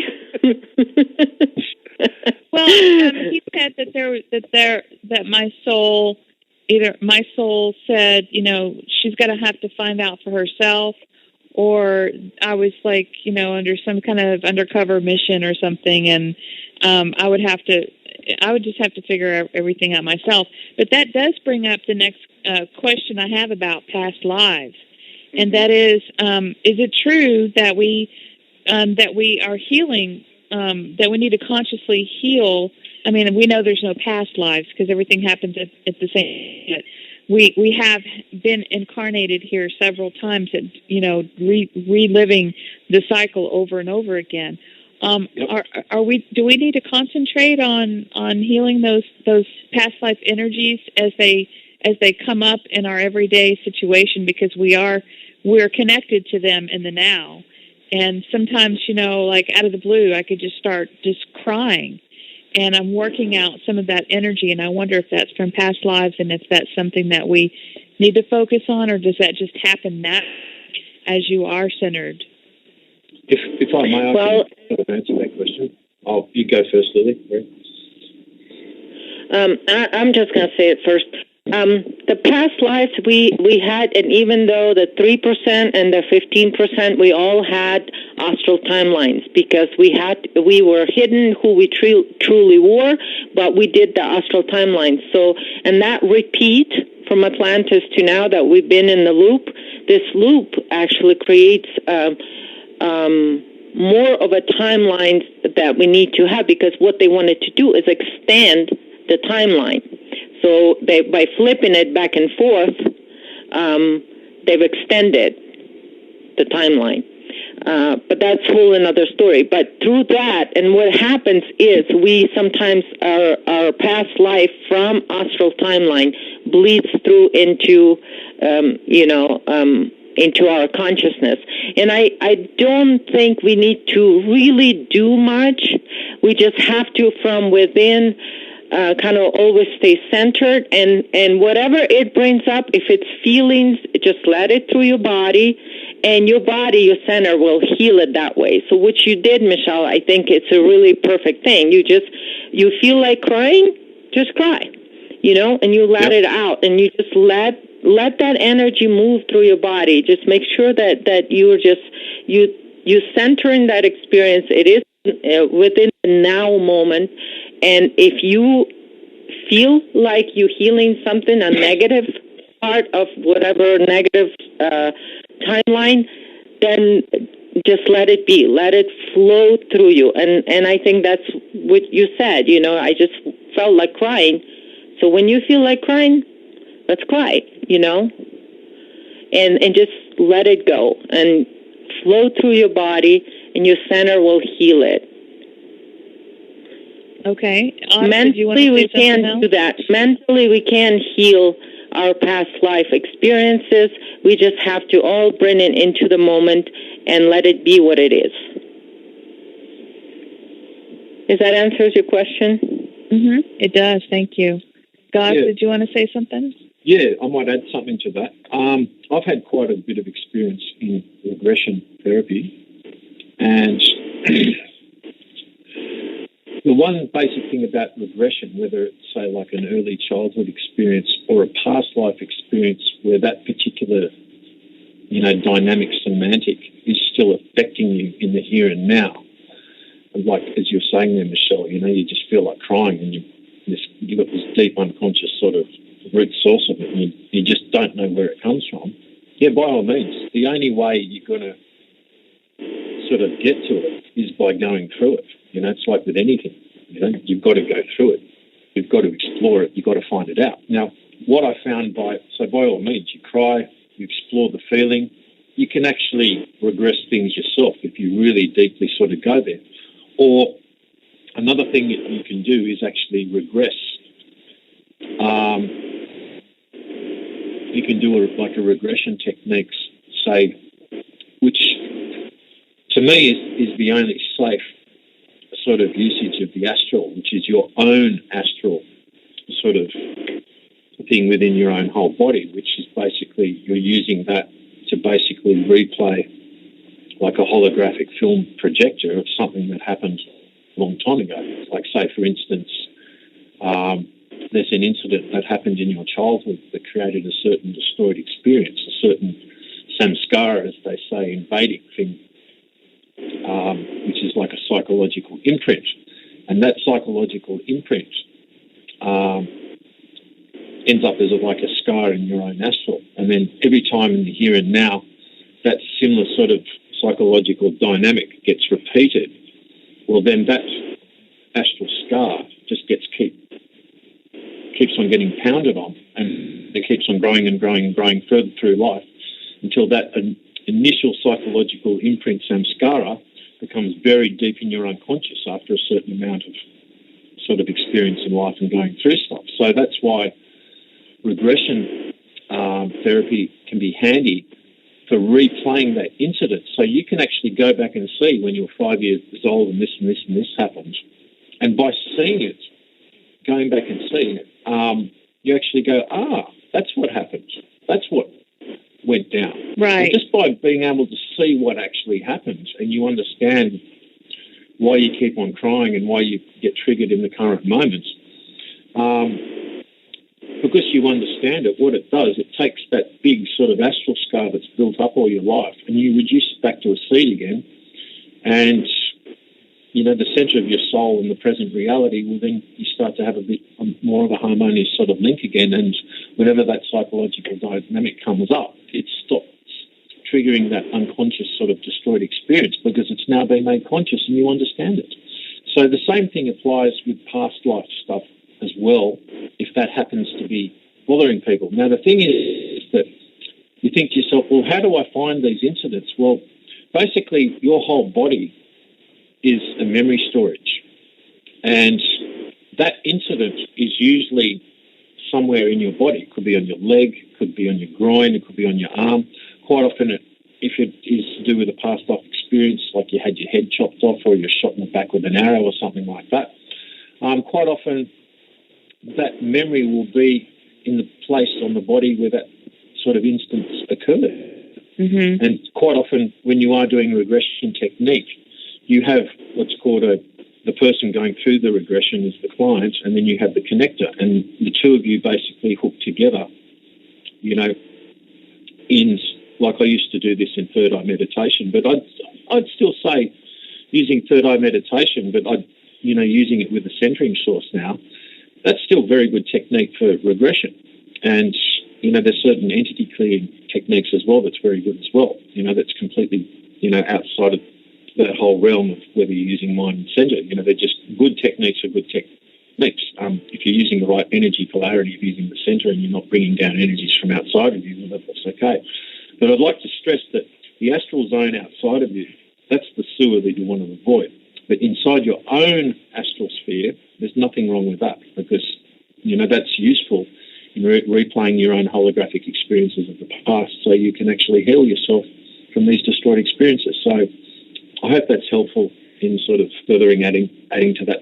Yeah, and I think that's why Jeff and Greg, my partner Greg and I, I think that's why we were trying to do, the regression therapy is, well, not only to heal ourselves to where it would heal that part of our body, or we wouldn't have to suffer from those instances coming up in our physical body to let us know that it needed to be healed. So yes. For us, I guess we're going to have to suffer because we're not able to be regressed. Who said you weren't able to be regressed? Well, we all three have tried. Oh, okay. Yeah, we all it's three very have tried. Yeah, because you can do it yourself, Michelle. You can do it yourself with your own stuff. Yes. Yeah. Well, we'll have to get into that a little bit. We can go over that. I'd be interested in knowing about that. You do hold the record of all existence. Right. Yep. Right. So you can get that information. Let me ask about astral levels as let's say the Akashic record is astral levels record. That's a different story, and you might not have a record down there. But you do have your personal record, and your body, every cell of your body holds every experience and everything that's all the experiences on this planet, your body holds that within. So we can all do that for ourselves. And like God said, your own personal, yes, it's worth exploring because you're going to heal yourself that way. And interestingly enough, Dolores Cannon had said that things that occur on the left side of your body is the past, and things that are showing up on the right side of your body are the present. So to throw that out there for our listeners. And well, in my experience, that's not completely correct. Is that bunk in your experience? well, it is, because I had sexual ritual abuse when I was younger, and I've got sort of stuff that was on the right side of my body that I've regressed, where those memories were. Mm-hmm. So that's just hello.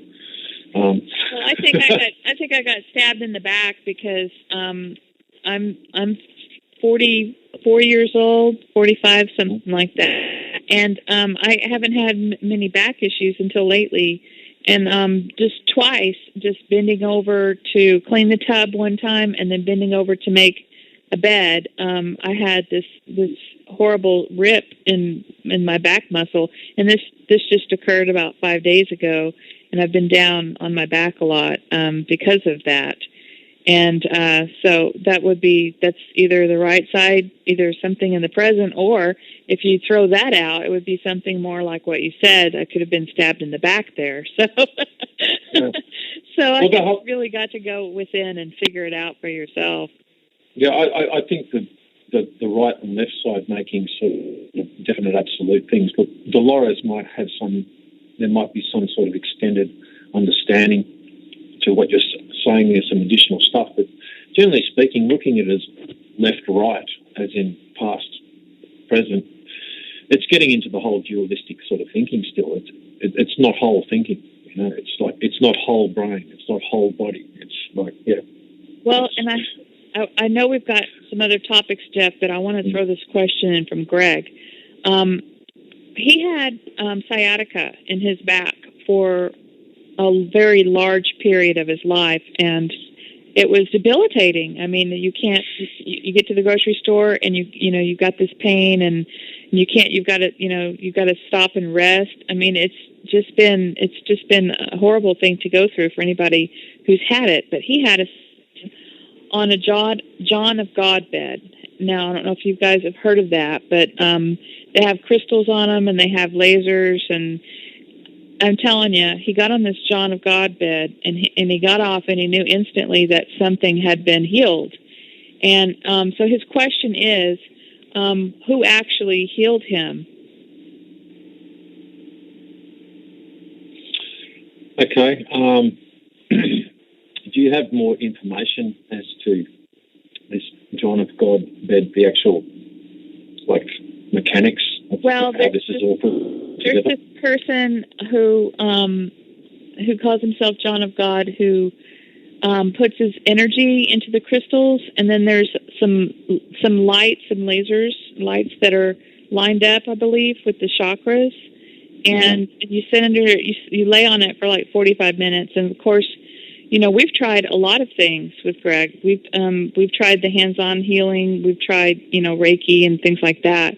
But this just took care of it. I mean, intention had a lot on Greg's part. He did accept any kind of help he could get. At this point, he was pretty desperate. Well, that will always help, the intention, but that's a big part of anything, regardless of whether it's the correct or incorrect sort of modality of how you're getting the healing energy. That intention thing is very, very important. Well, we intended to heal him, for a long time before that. But the reason that came into this conversation is because in the Dolores Cannon regression, she had at the end where beings would come and heal the person, and there were supposedly a lot of success stories about being healed through this regression. So that's I'm just kind of wondering, who actually. I know that you can't tell me, who healed Greg, but I thought maybe you had heard of this John of God, and it is a mystery at this point as to whether, if the John of God bed really, from the crystals and from everything that had gone into it, along with with his intention, I just was wondering if that is something that we need to, get one of those and start healing people with it. Well, so if you haven't heard of it, I guess it's a mute point at this point. Well, I just picked up something then, about it, and I asked a couple of questions to my centre about that. Now, if the guy that's made the John of God bed, just the fact that he's saying John of God for a start, Well, that was my first turn-off, but he tried it anyway. Yeah, look, I understand. Look, I've stared death in the face a few times myself, and I'm coming back from some pretty horrific injuries myself that will take a whole radio show in itself. And so, in a way, me sort of connecting with my centre, that's kind of saved my life, consciously connecting with my centre on a couple of different levels. I did one deep activation. I can go into details, but I don't know if I've got enough time left. But the thing is, it depends on, say for instance, if this John of God bed and the guy that's designed it, he's basically charged up all the crystals, he's made some good technology to go with it. The guy's obviously had some very good intentions to making it and that. But the problem is that if the energy is coming, the energy is charged to the crystals, it's like Reiki energy. If it's taken from the master symbols, well, straight away you're getting your energy from the Dracos, Yeah, that's pretty much what we're asking. Yeah, Now, if you're getting... So this is how the positive-negative thing works, If you're going to positive guides and beings and all that sort of thing, and you can get some really amazing healing results. They're only too happy to give you the good energy because at the end of the day, they get your energy. And you're investing your energy you're still investing into the astral grids. It's like if you do Tai Chi or yoga, That's all very good for your body and all that sort of thing. And it's going to give you better flexibility and longer life and all that sort of thing. But what it is that that's still hooking you into the astral grid and their system of energy. That's the thing at the end of the day, where really at the end of the day, you can take a lot of those healing modalities like Reiki and start using your own internal center energy instead of bringing the energy down from the master symbols. It's that simple. You just change the polarity of where you're getting the energy from. And that energy that you get from your inherent center is far more powerful than any second-hand energy that's going through the astral. And that's the thing. They want people to engage in all these things because most people don't realise that they're giving their energy and they're contributing their energy towards the astral. It's like when you're doing all certain chanting and certain things like that in certain, say, like Buddhist, Hindu sort of meditations and stuff like that. What's actually going on is that when you do that Om thing or when you do that particular chant, what it's actually doing is using your human body as a conduit, okay, to basically harness all this earth frequency energy that's raised up through you and projected to the astral. Mm-hmm. So I'm not trying to be nasty towards, sort of people of any sort of, spirituality or religion or anything like that. I'm just simply explaining the mechanics of how it actually works. And the thing is that it just is what it is. And well, let's say you do get healed from these, things. Mm-hmm. I mean, if it's something that has debilitated you for a large part of your life, I mean, can you just take it and run with it? Or well, yes. Like I've had a friend recently. He's actually a Mason, and he's quite high up.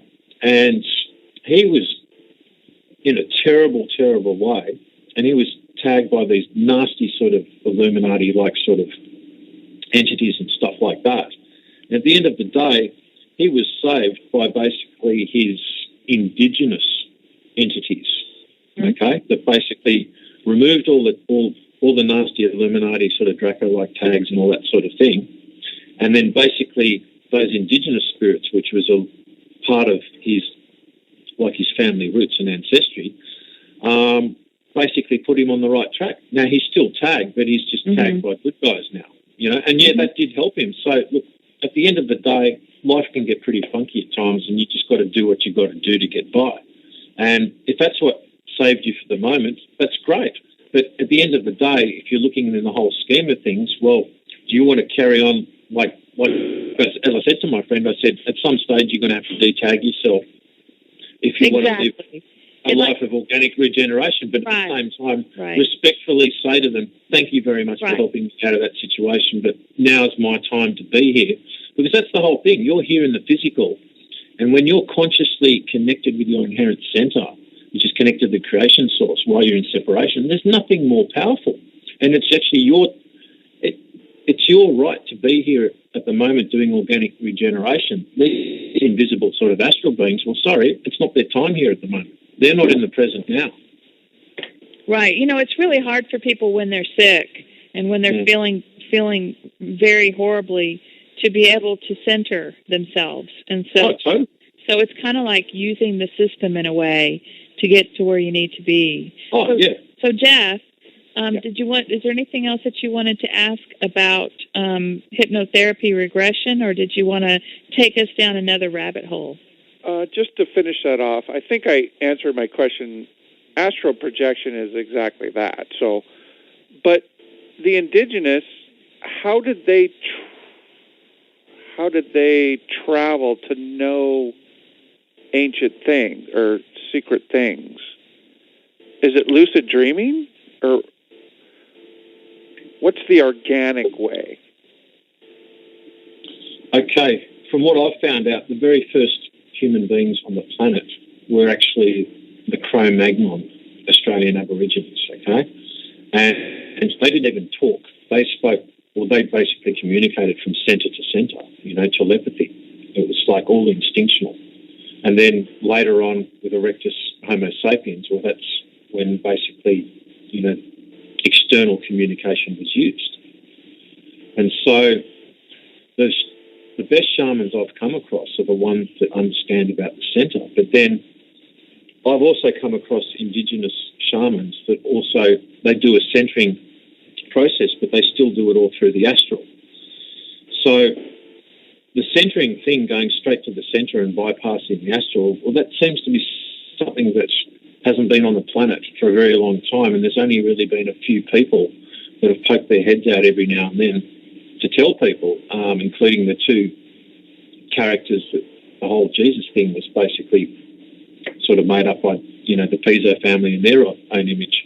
Well, those two guys, the irony about that, they were from sort of astral human sort of royal sort of genetic lines, and why they're royal genetic lines is just because their genetics are better for as human conduits, like when they're using period technology, which is microchipping of the earth and all that sort of thing, because human beings as energy conduits, we're an incredibly powerful thing, but we're not taught about any of that sort of level thing, and nor that they want you to know about that thing. But the whole thing with, if you go and, there's certain indigenous shamans that will basically, they just know this stuff, but then you have some shamans that are completely shonky as well, just like in all life, because as soon as ego got introduced into their whole sort of way of being, and the divide and conquer thing from the West was put amongst them, well, then they started fighting with each other when they didn't necessarily fight with each other initially in the first place. So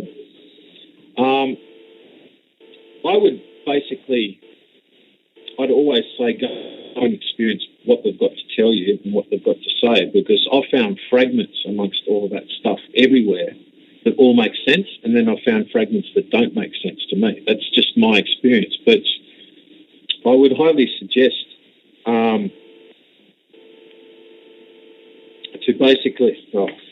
I've sort of lost my thread here, sorry. Well, it's okay. I was just wondering if about the ayahuasca experience, people who are eager to jump into that, is that their own astral realm, or is that the other realm? That's kind of like your own. It taps you into your own astral realm that does bleed into the other astral realm. And you are talking to nature spirits and all that sort of thing. But it is all astral. It's like the only non-astral sort of drug out there really is pot, and that's why, they don't like it, because it deprograms people, They tried to use it for mind control and all that sort of thing, and they realised it worked against them. So it's the only non-astral drug really out there. But look, for some people, the ayahuasca thing, some people can handle it and it works for them. For a lot of other people, if you don't have a leaning towards those sorts of things, I wouldn't recommend it at all.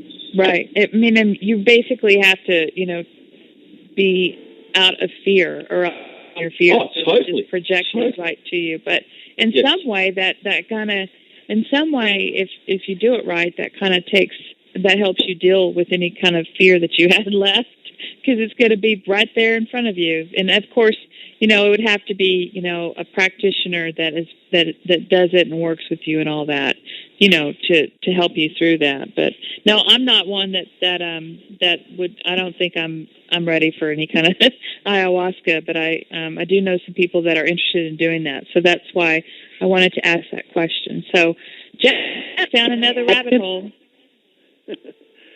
Can I add to that, Michelle? Yeah. Oh, yes, please.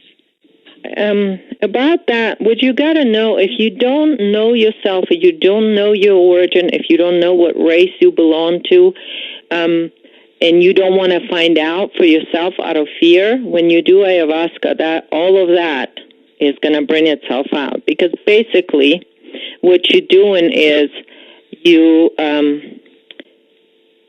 go into your astral, and some people, if they don't know who they are on the soul origin, it can scare them. And it's their own family, their own collectives that's showing up in their true nature. So if you don't know who you are, you may find something very unpleasant. But if you know who you are, it could be a pleasant experience. That's just my opinion. If you're open to it and you want to know. Yeah, very well said. Yeah. Thank you for that. So, Jeff. This Earth, have you leaned into, is it round? Is it flat? Oh, good question. I had that on my list, too. There's so many people out there that are back to the flat Earth theory, or the fact that the Earth may be flat with a dome around it, and that, this is more like the Truman Show experience, where we're having our holographic projection in our sky. What would have to add to that? Well, all I can say about that is actually both.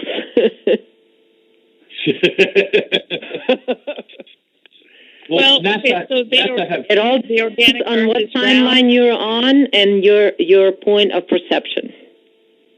Okay, so is the organic Earth template a round sphere? I wouldn't say completely round. No way. Okay. It's like as I was saying before, there's nothing in nature that's completely round, and there's nothing that's completely like a straight line. So I'd say it would be. There's actually a couple of videos on YouTube that actually do show the Earth's true shape, and it's a round-like sort of shape, but it's not completely round. Like there's a few sort of bits that jut out here and there, and it's not completely like a round circle like you see. See, when NASA show you pictures of space of planets, they're using lenses that are curved lenses. So they're going to show you round pictures all the time. So they're not actually using lenses that actually don't distort the picture in the first place. That's something that a lot of people don't realise. So when you're seeing pictures from space, are you seeing the NASA pictures that are not using sort of curvature lenses, you know? So that's something you've got to look into as well. A point of consideration. Cool. Jeff? Yep. Did that answer your question? Yep.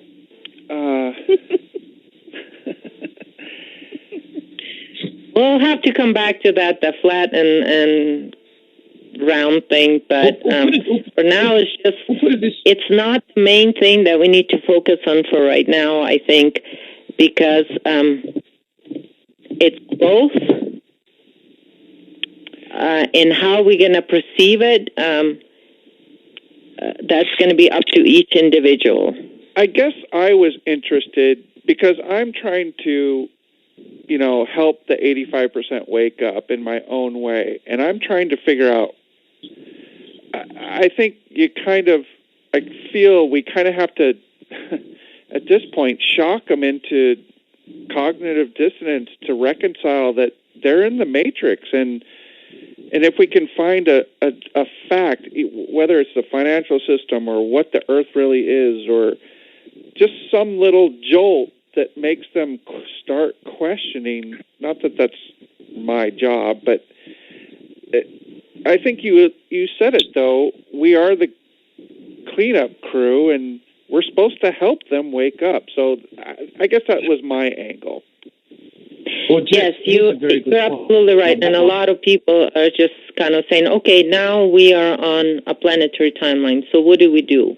Mm-hmm. How do we help? Because if 15% was the only people that would stay on a planetary timeline, we probably would not mentally come to that realization. We would have just stayed with the planet and let it all play out. But there is still work to be done, because there is possibility and there is chances and there's plenty of ways, I think, that Earth can present to the programmed people through in astral timeline to give them a chance to actually get out of that. Mm-hmm. And come with us and join the planet with the planetary timeline. At this point, the 15%, a lot of those programs, we've been, I think, Jeff, for the last 10 years probably, we've been studying all the spirituality, and we've been looking into this and that. And there's just so much information there. But once you are centered within that Earth frequency, what you can do is you can see the program, the astral program, for what it is. And based on that, you can, what I call, create a virus to that program. So you can take, and like I was saying, there's going to be names and thrown out there, and people need to start question and start openly talk about some of these teachings in some of these ways of the world that got us into this place. And we have to, as Earthlings, present to 85% of the people that are still on astral timeline. We have to somehow let them know or present this choice to them, that they do have a choice. And we don't know exactly how to do this. And some people say, how do we do that? Exactly. We don't know, because we are on a new timeline. And all we know is that this choice is available. We are stable in it now as Earthlings. And so now, 85% of people, we will help you to break your programs. I think we haven't break your programs, because you can see the veil lifts first within the person, and the person starts connecting the dots. Like Jeff, you were saying, I had that question, why do I have to open the portals? That means most of those people, they don't even question that, because they run a program and that's what they do. But you, as not mind control person, you can see and you can go to those people and you can say, okay, well, if you don't know why you need to open this portal, that means you are running an astral program. Right. So that's your sign that you are running the astral program. So when you talk to somebody like that, because people that run the programs, these programs are so tight, but somebody has to help these people to break the programs, and you got to give them clue. And the first thing we can do is give them the clues that they are running the program, no matter positive or a negative, but it's a program, harvesting program, because 85% are still on that harvesting path. They're still harvesting. So throw those, little knowledge that you have. Just ask the questions, ask the tough questions. And I know that for you, Michelle, and for you, Jeff. Sorry. I was wanting to clarify to the listeners, when you're talking about the Earthlings, we didn't cover that in the introduction, and that is 3%. Approximately 3% of the Earth's population who have actually incarnated through the planet herself. Is that correct? Yes. Yes. Okay. Yes.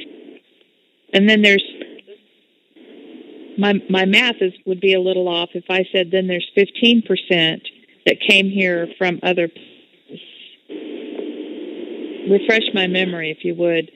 Well, it's actually out of 100%, 3.3% are Earthlings, and then out of the 96%, there is a good 10%. It's more like 11, 12% actually, but a 10+%.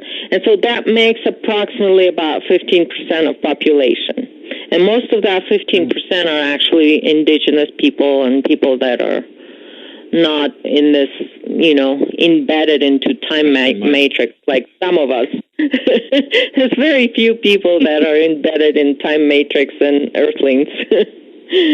Okay, thank you for and a lot of times we wanted to just run away into the mountains and never deal with this, but I guess that's not the choice here, and we have to talk about this, because by talking about it,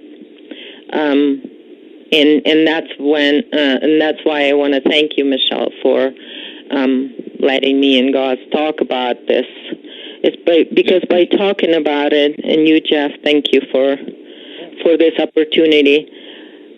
We're gonna bring that information, that planetary information, up to people, and I know that a lot of people may be listening.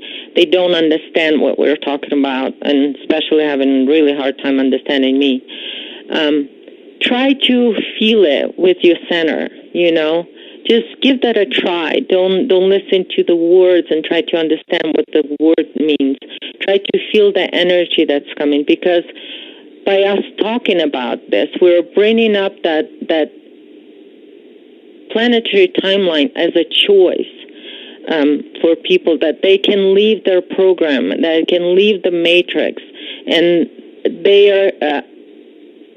they're not going to die. Nothing's going to happen to them. In fact, they're going to become alive. Ever since I've left all that, program stuff, positive, negative, ascension, descension, light, dark, and live my life in the now moment as much as I can, and not to say that I am, I'm out of the matrix, but the more I do that, the more I feel alive. Every moment, you just feel alive. And I felt like I was born. I lived on this planet for 40-some years, and I felt like I was born. When I am active within my center, I feel like I want to enjoy every minute of this life. Because we've been imposed running these programs for so long that we haven't actually enjoyed our planet.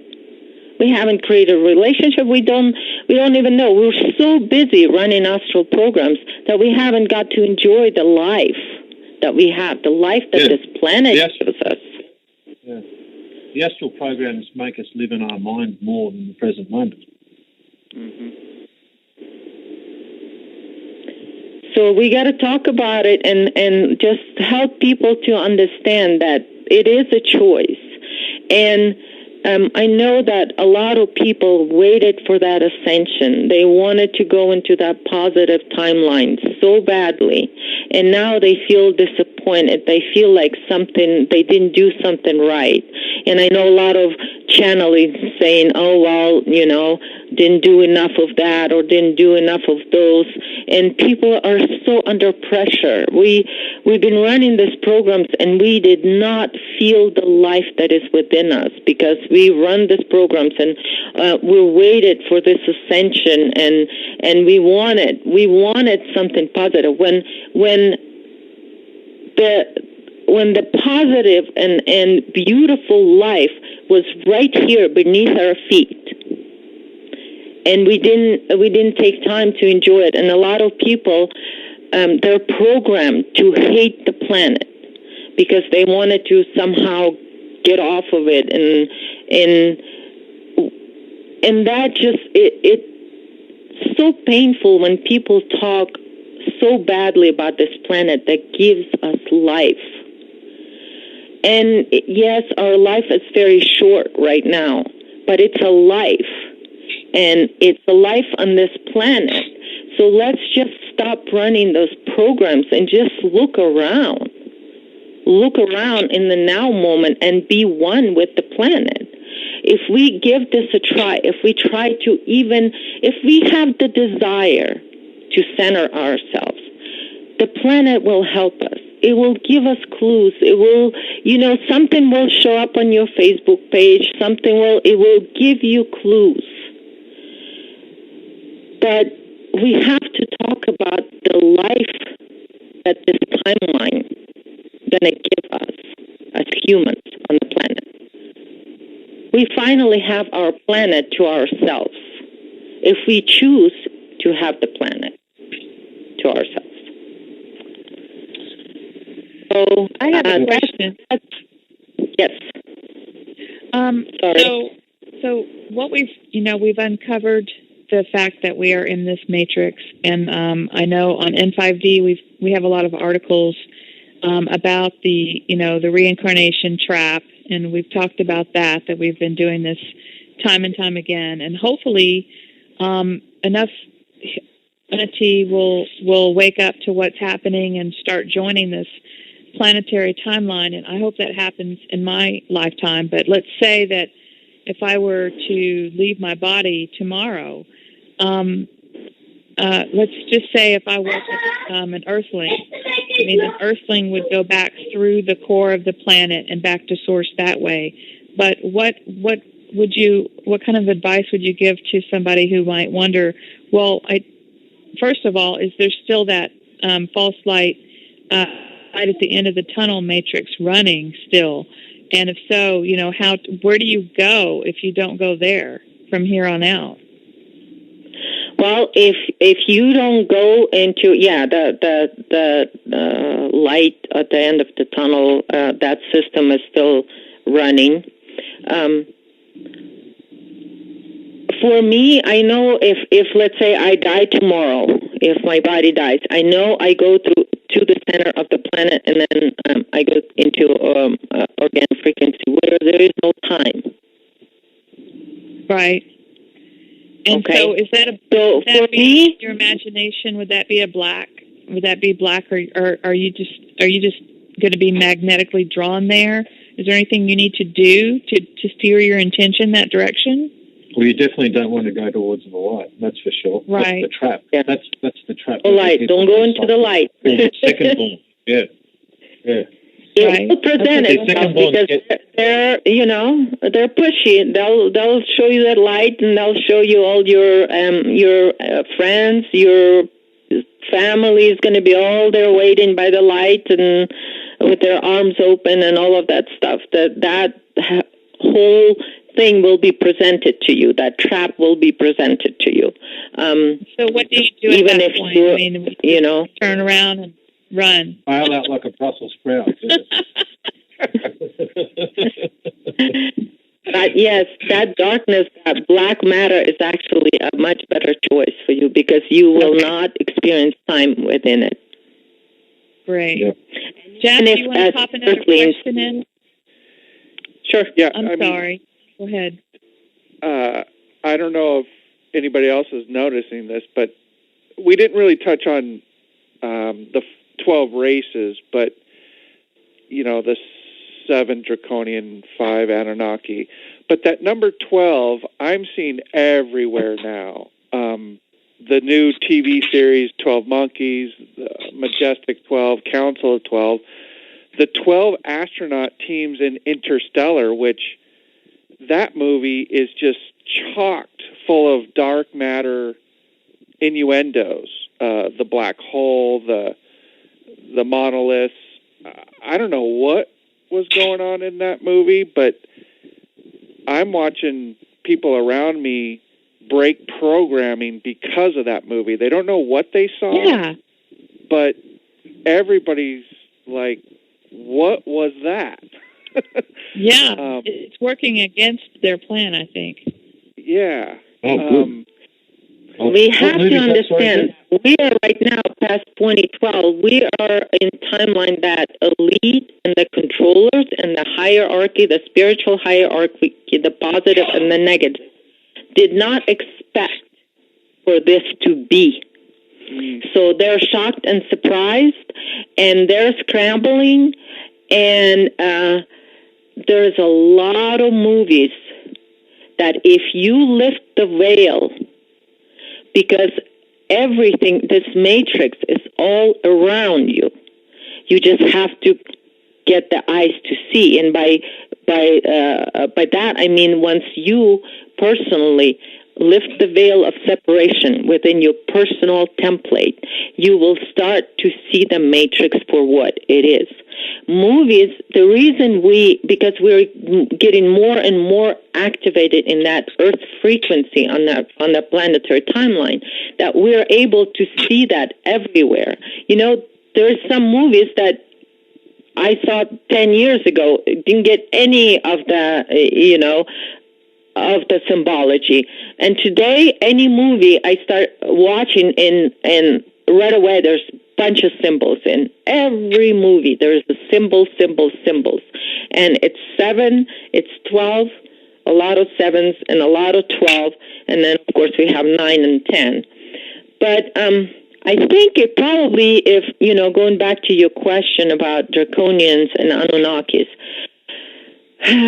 that I simplified that so much that to get into that subject of 12 races, I mean, probably Gaz and I could talk about that for hours and hours, and we would just touch on a little bit of it. But because it's such a complicated, there's so much mixing and twisting. Oh, I don't know, Gaz, do you want to maybe give a short answer to that? Well, the thing, one thing I'll just say to people is that realise that it's the Dracos that, like, especially when you see in all this New Age literature and stuff like that, and the Dracos basically paint themselves out to be the oldest ones in the universe and sort of, from Lyra and all this sort of nonsense. Well, sorry, Dracos were created here in the Tower of Babel on Earth, okay? That was an anti-gravity chamber between the second and third Adams and Eves, okay? And I don't know if you're going to find that information around many places at all. And all of these sort of Pleiadian beings, the whole Billy Meyer thing, the whole, Maria Orsic channeling the Aldebarans. Sorry, it wasn't Aldebarans. It was Dracos pretending to be Aldebarans, okay? And so there's so much deception going on here. And there's all these sort of good guy Dracos, Hathors and stuff like that are pretending to be all these other ET races and beings. Sorry, they're just Dracos, because the Dracos are the ones that have gone and colonised everything. Like the Shem Dracos went and colonised Sirius A. Your Buddhism that you get, from the Sirius B blue beings, and they're Draco hybrids as well. They also colonised Orion. They also colonised Pleiades, but the Pleiadians have got nothing to do with the origins of humanity here. It's like, sorry, this is going to come to a horrible shock to some people, and it's going to be really offensive to them. But the whole Draco equation here, they're very, very clever at masquerading and literally shape-shifting behind all sorts of different images and other people's and fronts and layers and stuff like that. So that's the thing there. Like, I could, as Leila said, I could talk about this for a very, very long time. But that's the main thing to look out for, is that there's so much deception out there in that sort of regard, because it's literally, as I put on my Facebook status, last week, some stage, forget about the New World Order, Old World Order. It's always been a Draco World Order. Okay? Sure, there are Greys, there are sort of the Anunnaki, like Enlil for a start. He was the first Draco, okay? He wasn't a pure Anunnaki, like Enki and Ishtar, okay? And that's what people don't realise. You see the whole seven sisters of Pleiades. People don't realise that that's got nothing to do with the human equation. That was actually the Dracos. That was the creation of the Dracos, of actually Enlil basically pretty much raping, 6 pure reptilian, dragon race women, all from different races. And the thing is that the reptilians themselves, the pure reptilians, they're not the big nasty problem. But because of the Draco, who are actually reptoids, they've actually demonised the whole reptilian equation. People like David Icke don't discern the fact that, well, actually the big nasty problem here is most of the Dracos. And not even every single Draco is a problem, but most of them are. And it's actually the full-blood reptilians. A lot of them, like the Patal for a start, the ones behind who created the Cro-Magnons, the Australian Aborigines, well, they were doing organic regeneration on this planet before the Anunnaki came or anything like that. So they were doing the right thing. So you can't demonise all reptilians because of this Draco thing, but the Dracos are happy to do that because, it plays into their whole duality equation, and it's like, as Leila, as we were talking about the other day, even in the positive versus negative thing in the astral, well, there's a few layers of that, and they're all forced to take up the fight. So, yeah, there's a lot to it. Well, and I'd like that. One thing that, sometimes it gets a little overwhelming thinking about, how this our whole existence is negative, and in our reality, it's negative because basically, we are existing in this holographic deception that is an overlay on top of the organic creation template. And everything in it is draconian. Everything around us is a hologram, and it's their world. And so what we're doing is changing our perception back to the organic template. And when you can pull yourself out of it and see it and recognize that it is, then you know that, as long as you're here, hopefully you can contribute to it as much as possible. And when Absolutely. You're done with this lifetime, you're done with that period. But even despite all, like what you just said, once you do have that conscious breakthrough and you're coming from the centre, look, life is still good despite everything around us. You know, that's the thing. Sometimes it gets really tough with everything around you, especially when you've got to feed your kids. You don't want to work in banking. You don't want to work in oil. You don't want to work in pharmaceuticals. But yet, those are the best paying jobs on the planet. So it's a dance and it's a balance, and it takes everything to stay positive. And the one thing that I can say has kept me positive is love and pulling myself out from the higher perspective and seeing the bigger picture. And I just woke up about 5 years ago, and I was deep into researching everything in the New Age, and I guess I had to do that to know what I didn't want to put my energy into. Sometimes these things can be a blessing in a way to go down the wrong path, because when you emerge from the outside and you see the bigger picture, when you finally get the bigger picture that this is a holographic illusion, a matrix that is somebody else's reality, somebody else's creation, that's an overlay, because they can't create their own. They have to copy and then change things through mathematics. When you understand that and you understand why you're here, then the rest is a piece of cake. But you still got to feed your family. So well, that's very true. And for those that just starting on this planetary timeline, it's just starting, and we'll have to do a lot of the revealing of the real truth, and it's not easy, and you're there in the front lines, and revealing all that, especially when you were part of it, and you were talking about that you got into. I had been deeply digging into many, many different New Age teachings, and every time I would hit that dead end because I couldn't find the answer I was looking for. And thankfully, my center was, knocking on my internal door and saying, you know what? It's not going to work, move on.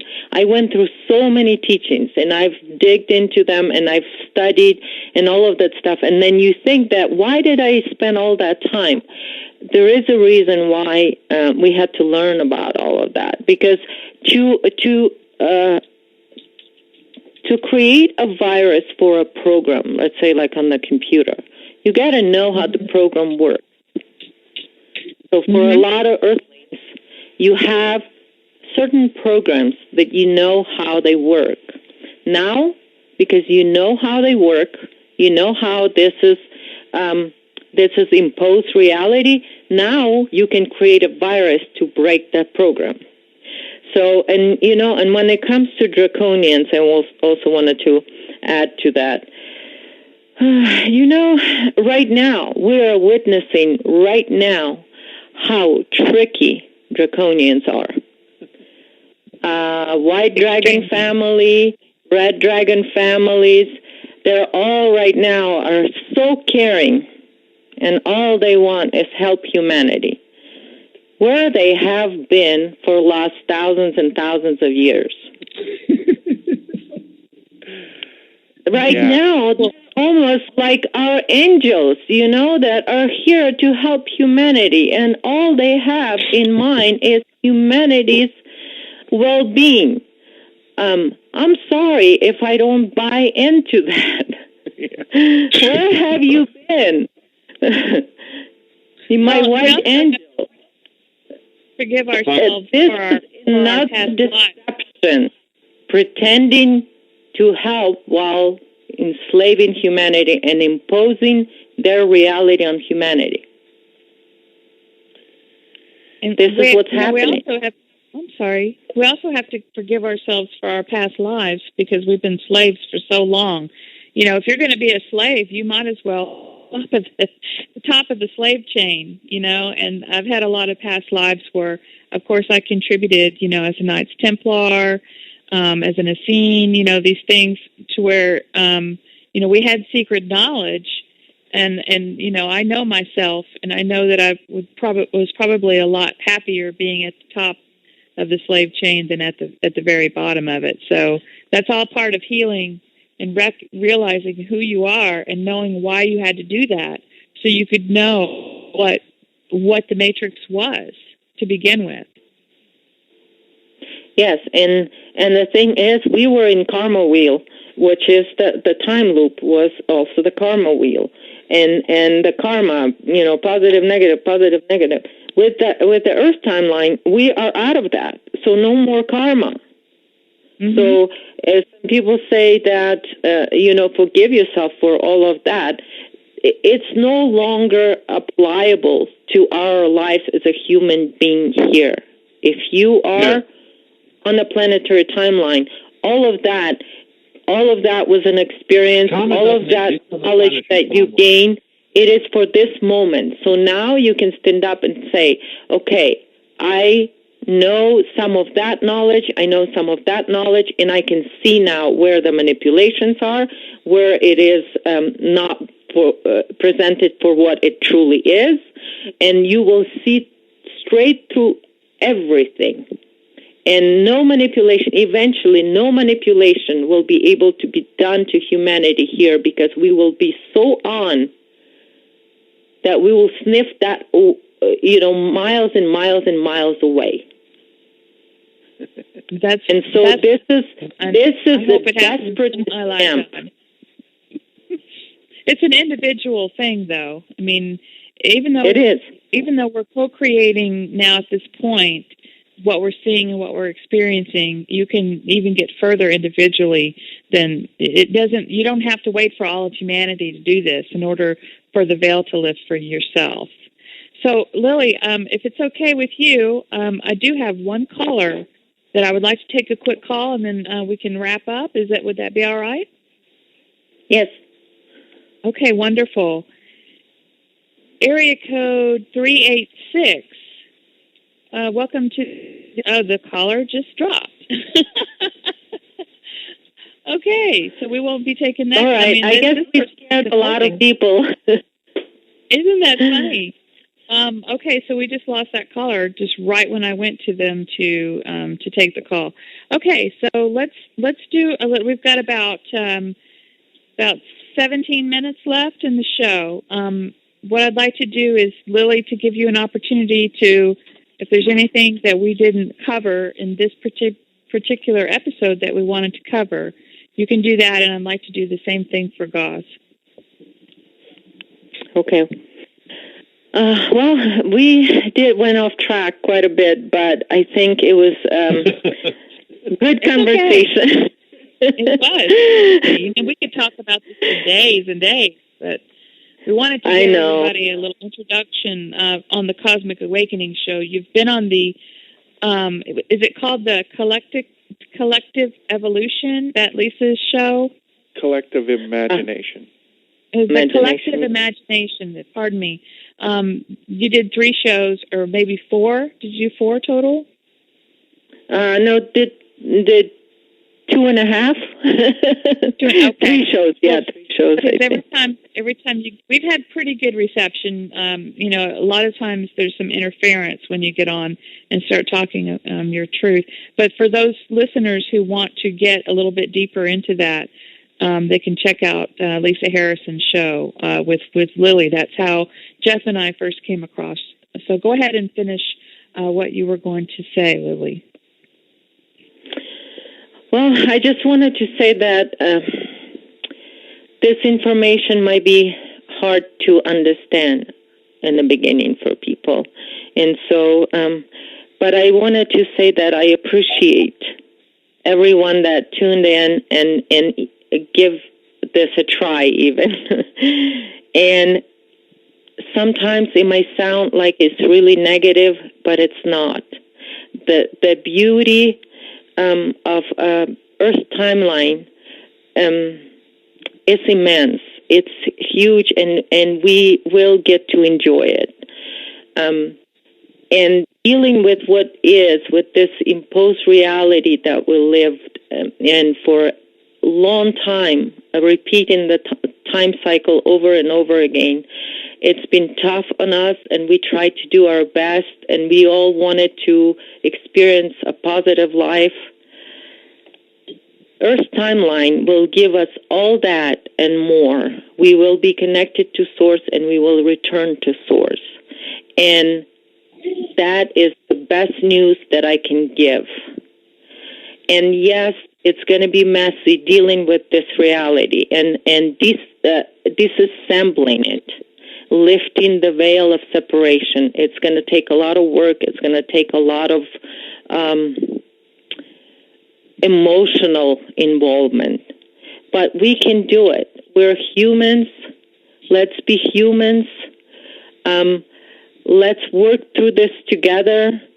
And I just wish everyone would understand that the reason I talk about this stuff with my terrible English is just to tell people that we as humans have a beautiful future on this planet if we only give this planet a chance to give us that future, to take us back to Source. We have to trust ourselves, and we have to trust this planet that we are going to be back with Source creation. So I know there is a lot going on, and there is a lot of destructions, and there is a lot of people, will be pulling you into all these different directions because the astral timelines and the astral beings are really desperate right now. And they will do anything and everything. And like I just made an example, they'll present themselves as saviors to us. But we don't need anybody but ourselves. So I just want to thank you, everybody, for listening, trying to understand me. I really appreciate that. And thank you, Michelle, for this opportunity to talk to you. And Jeff, it was a pleasure. I really enjoyed having you, and I really, it's easy to understand your dialect. Really, I'm not having any problem at all. So, just to let you know, I think you've done a really good job. And Gauze, you and Lily, you run things by each other, and you've been in contact a lot. And so, you guys are on the same level. Is there anything that you'd like to wrap up with towards the end of the show here? Okay. I guess there's a number of sort of issues that sort of interconnect here with all of this, understanding the true structure of, how this all works from the organic internal source creation, to the light creation after that, physical separation and all that. And all this whole thing and how we navigate through it and understand it. Well, I guess the biggest thing is that you just got to keep on calling things out for what they are and having the courage to do that. Because as soon as you do, that is this, big matrix virus, like the astral hierarchy start running like fleas then, because you're closing down all their angles, and then they start slowly running out of angles to sort of, to keep squeezing people on, because you just keep on calling stuff out. And once you're centered, well, as I said, the organic energy just suffocates them, so they're not going to come near you. And sure, they'll always keep trying. They're masters, they're very patient at playing very insidious games to try and trip you up and sort of get you through. But, and there's a lot of areas to actually understand where all this deception has actually happened. But I guess we've briefly outlined a lot of this stuff on the show. One thing I would like to add that you won't find in much information anywhere is that these Dracos, okay, as we see in Atlantean time, it looks like a big mythological thing. Now, most myth that we know of in history is actually the truth, because it's the way of them preserving truth, okay, that's not the actual official manipulated history, as sort of black and ironic as that sounds. But the thing is that the Dracos back in Atlantean time, they were actually hominid, they were physical. And there was a certain incident around 56 BC which was actually the confusion of the tongues incident, which was like all this sonar sort of sound blasting, of the planet. And the Dracos basically tried to take control of the actual planet, and they tried to basically get into the planetary mechanics. And as probably Lily has said earlier, that's when the Earth actually created its tilt at this 23.4 degree angle to actually stop these guys from harvesting directly the actual Earth frequency of the planet. And what they've been trying to do ever since is basically line up those physical grids to the astral grids. And they only had a set time in order to do it, so they planned this big sort of ascension harvest thing. That kind of failed for them. They've tried to basically shift the magnetic poles in order to do this as well. There is information out there on the internet you can find out about this stuff. And the thing is that they're actually way behind schedule, and they're actually failing in what they're trying to do. They've got all these New Age people, in transcendental meditation that, David Lynch is, pouring all his money into those sorts of things, and Ashiana Dean and Drumboa and Melchizedek and all these other people. Well, what they're actually doing is that they're getting all this, inverted commas, positive energy that everyone's projecting towards, the astral, and they're filling up these portals, and trying to strengthen these portals so they can realign these earth grids and actual astral grids again, but they're failing miserably. And although, it's not great on the planet at the moment, the way things are, and these guys plan to turn this place into a dust bowl and to harvest it, but the thing is that they're actually failing, they're stuffing up, they're dropping crumbs all over the table. So there's actually a lot of real positivity there, in the Earth actually getting back to its own timeline. And people just have to be vigilant. And that's the great thing about human beings. They're strong and adaptable to change in many, many situations. And that's something that they're hugely envious of. As much as they hate us, they actually sort of very envious of that fact. And the fact that, we have this ability, the fact that we're all born with an inherent centre that's connected to the creation source itself. And what they've done over time is basically,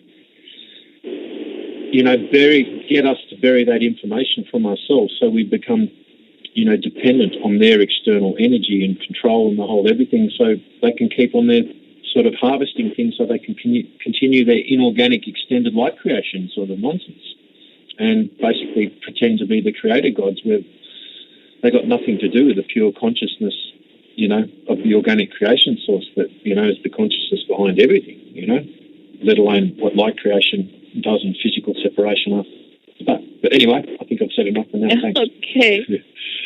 Okay, Jeff, did you have something to add to that? No, I touched on every question. Go ahead.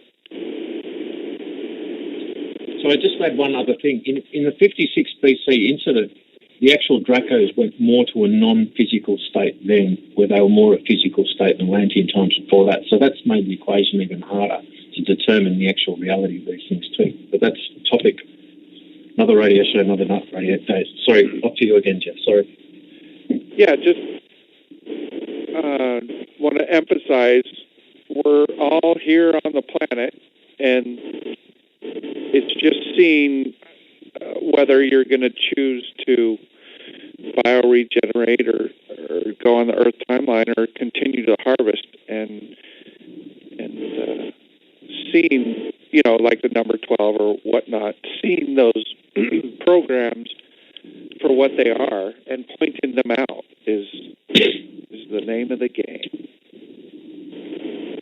Cool. All right. Yeah, so, we will eventually strip down. We will strip down all the illusion, all the manipulations, and we'll strip down all this missions that a lot of these people on, and what they're hiding behind, what they're telling people, and the whole truth will eventually come out. That might be a little painful for some people to live through that, but it's better to live through that and end up with the planet and go back to source than be in denial about your own self being manipulated or running a program or anything. We'll just have to bring to the surface, and that will help us to heal it, release it, and move on. Well, and there's a lot of misconception, I think, about people being afraid that they're going to lose their personality by, this return to source. I mean, this is something that, since we are in time, it's I think it's a misconception, because I think basically returning to source while you're existing in a human body back to the organic template for what the human was created for. If you're out existing out in the cosmos, you're not going to be able to expand and grow as much as if you take on a physical body and have that kind of experience to expand your consciousness and to learn.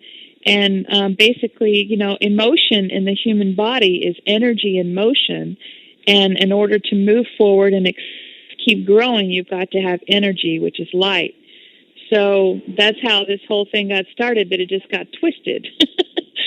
So, to have that organic experience again in the physical body is what we're shooting for in the human body. So, yeah, there's a lot of beings out there that are jealous of that, because they're not able to connect with the planet. And I think that was a gift on their part to give us an experience of the duality, because it all comes from source, the negative and the positive. Somebody had to play the bad guy. And, I mean, our energy is going to be so expanded after this. We're going to go out and create our own experiences. So I guess if you don't have anything else to add, guys, I'd like to know, Lily, people can find you on Facebook under Lily Earthling. Any other place that you're publicly out there? No, actually, I'm not. That's the only page I have that. But people can come in there. I already have a beautiful group of Earthlings there, and any type of conversations are welcome there. And that's the only place I have. Sorry. Okay. Don't have a page or anything like that. Facebook has been a wonderful tool to bring family together, and I'm loving it. And Gaz, do you have a Facebook page? Yes, it's Gazima Stone, Gozaimasu, the U silent, and to Stone is the surname. Stein? No, Stone. Sorry, Stone. Stone. Oh, Stone. Stein. I got it. We call that Stone.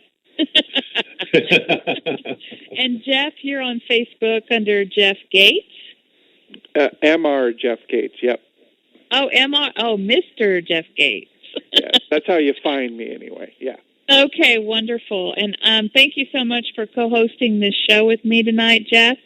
And on behalf of all of our listeners, I want to thank all of you for bringing your information forth and for having the guts to come out and speak your truth and give your opinion and observation and feeling about what is happening at this time and what we're here to do. And like I always say, once we find out who we really are and what we're here to do, then everything else is just a piece of cake. So with that, I'll good night to everyone, and we should do this again. Yes, indeed, Michelle and Jeff. Thank you very, very kindly. Okay. Thank you, Lily. Guys. Okay, we got to go. Thanks a lot. You'll have a good rest of your evening or morning. Absolutely. Afternoon here. Afternoon. Okay. All right. Everybody. Thank you, Michelle. Thank you. All right. Bye. Bye, Jeff. Bye.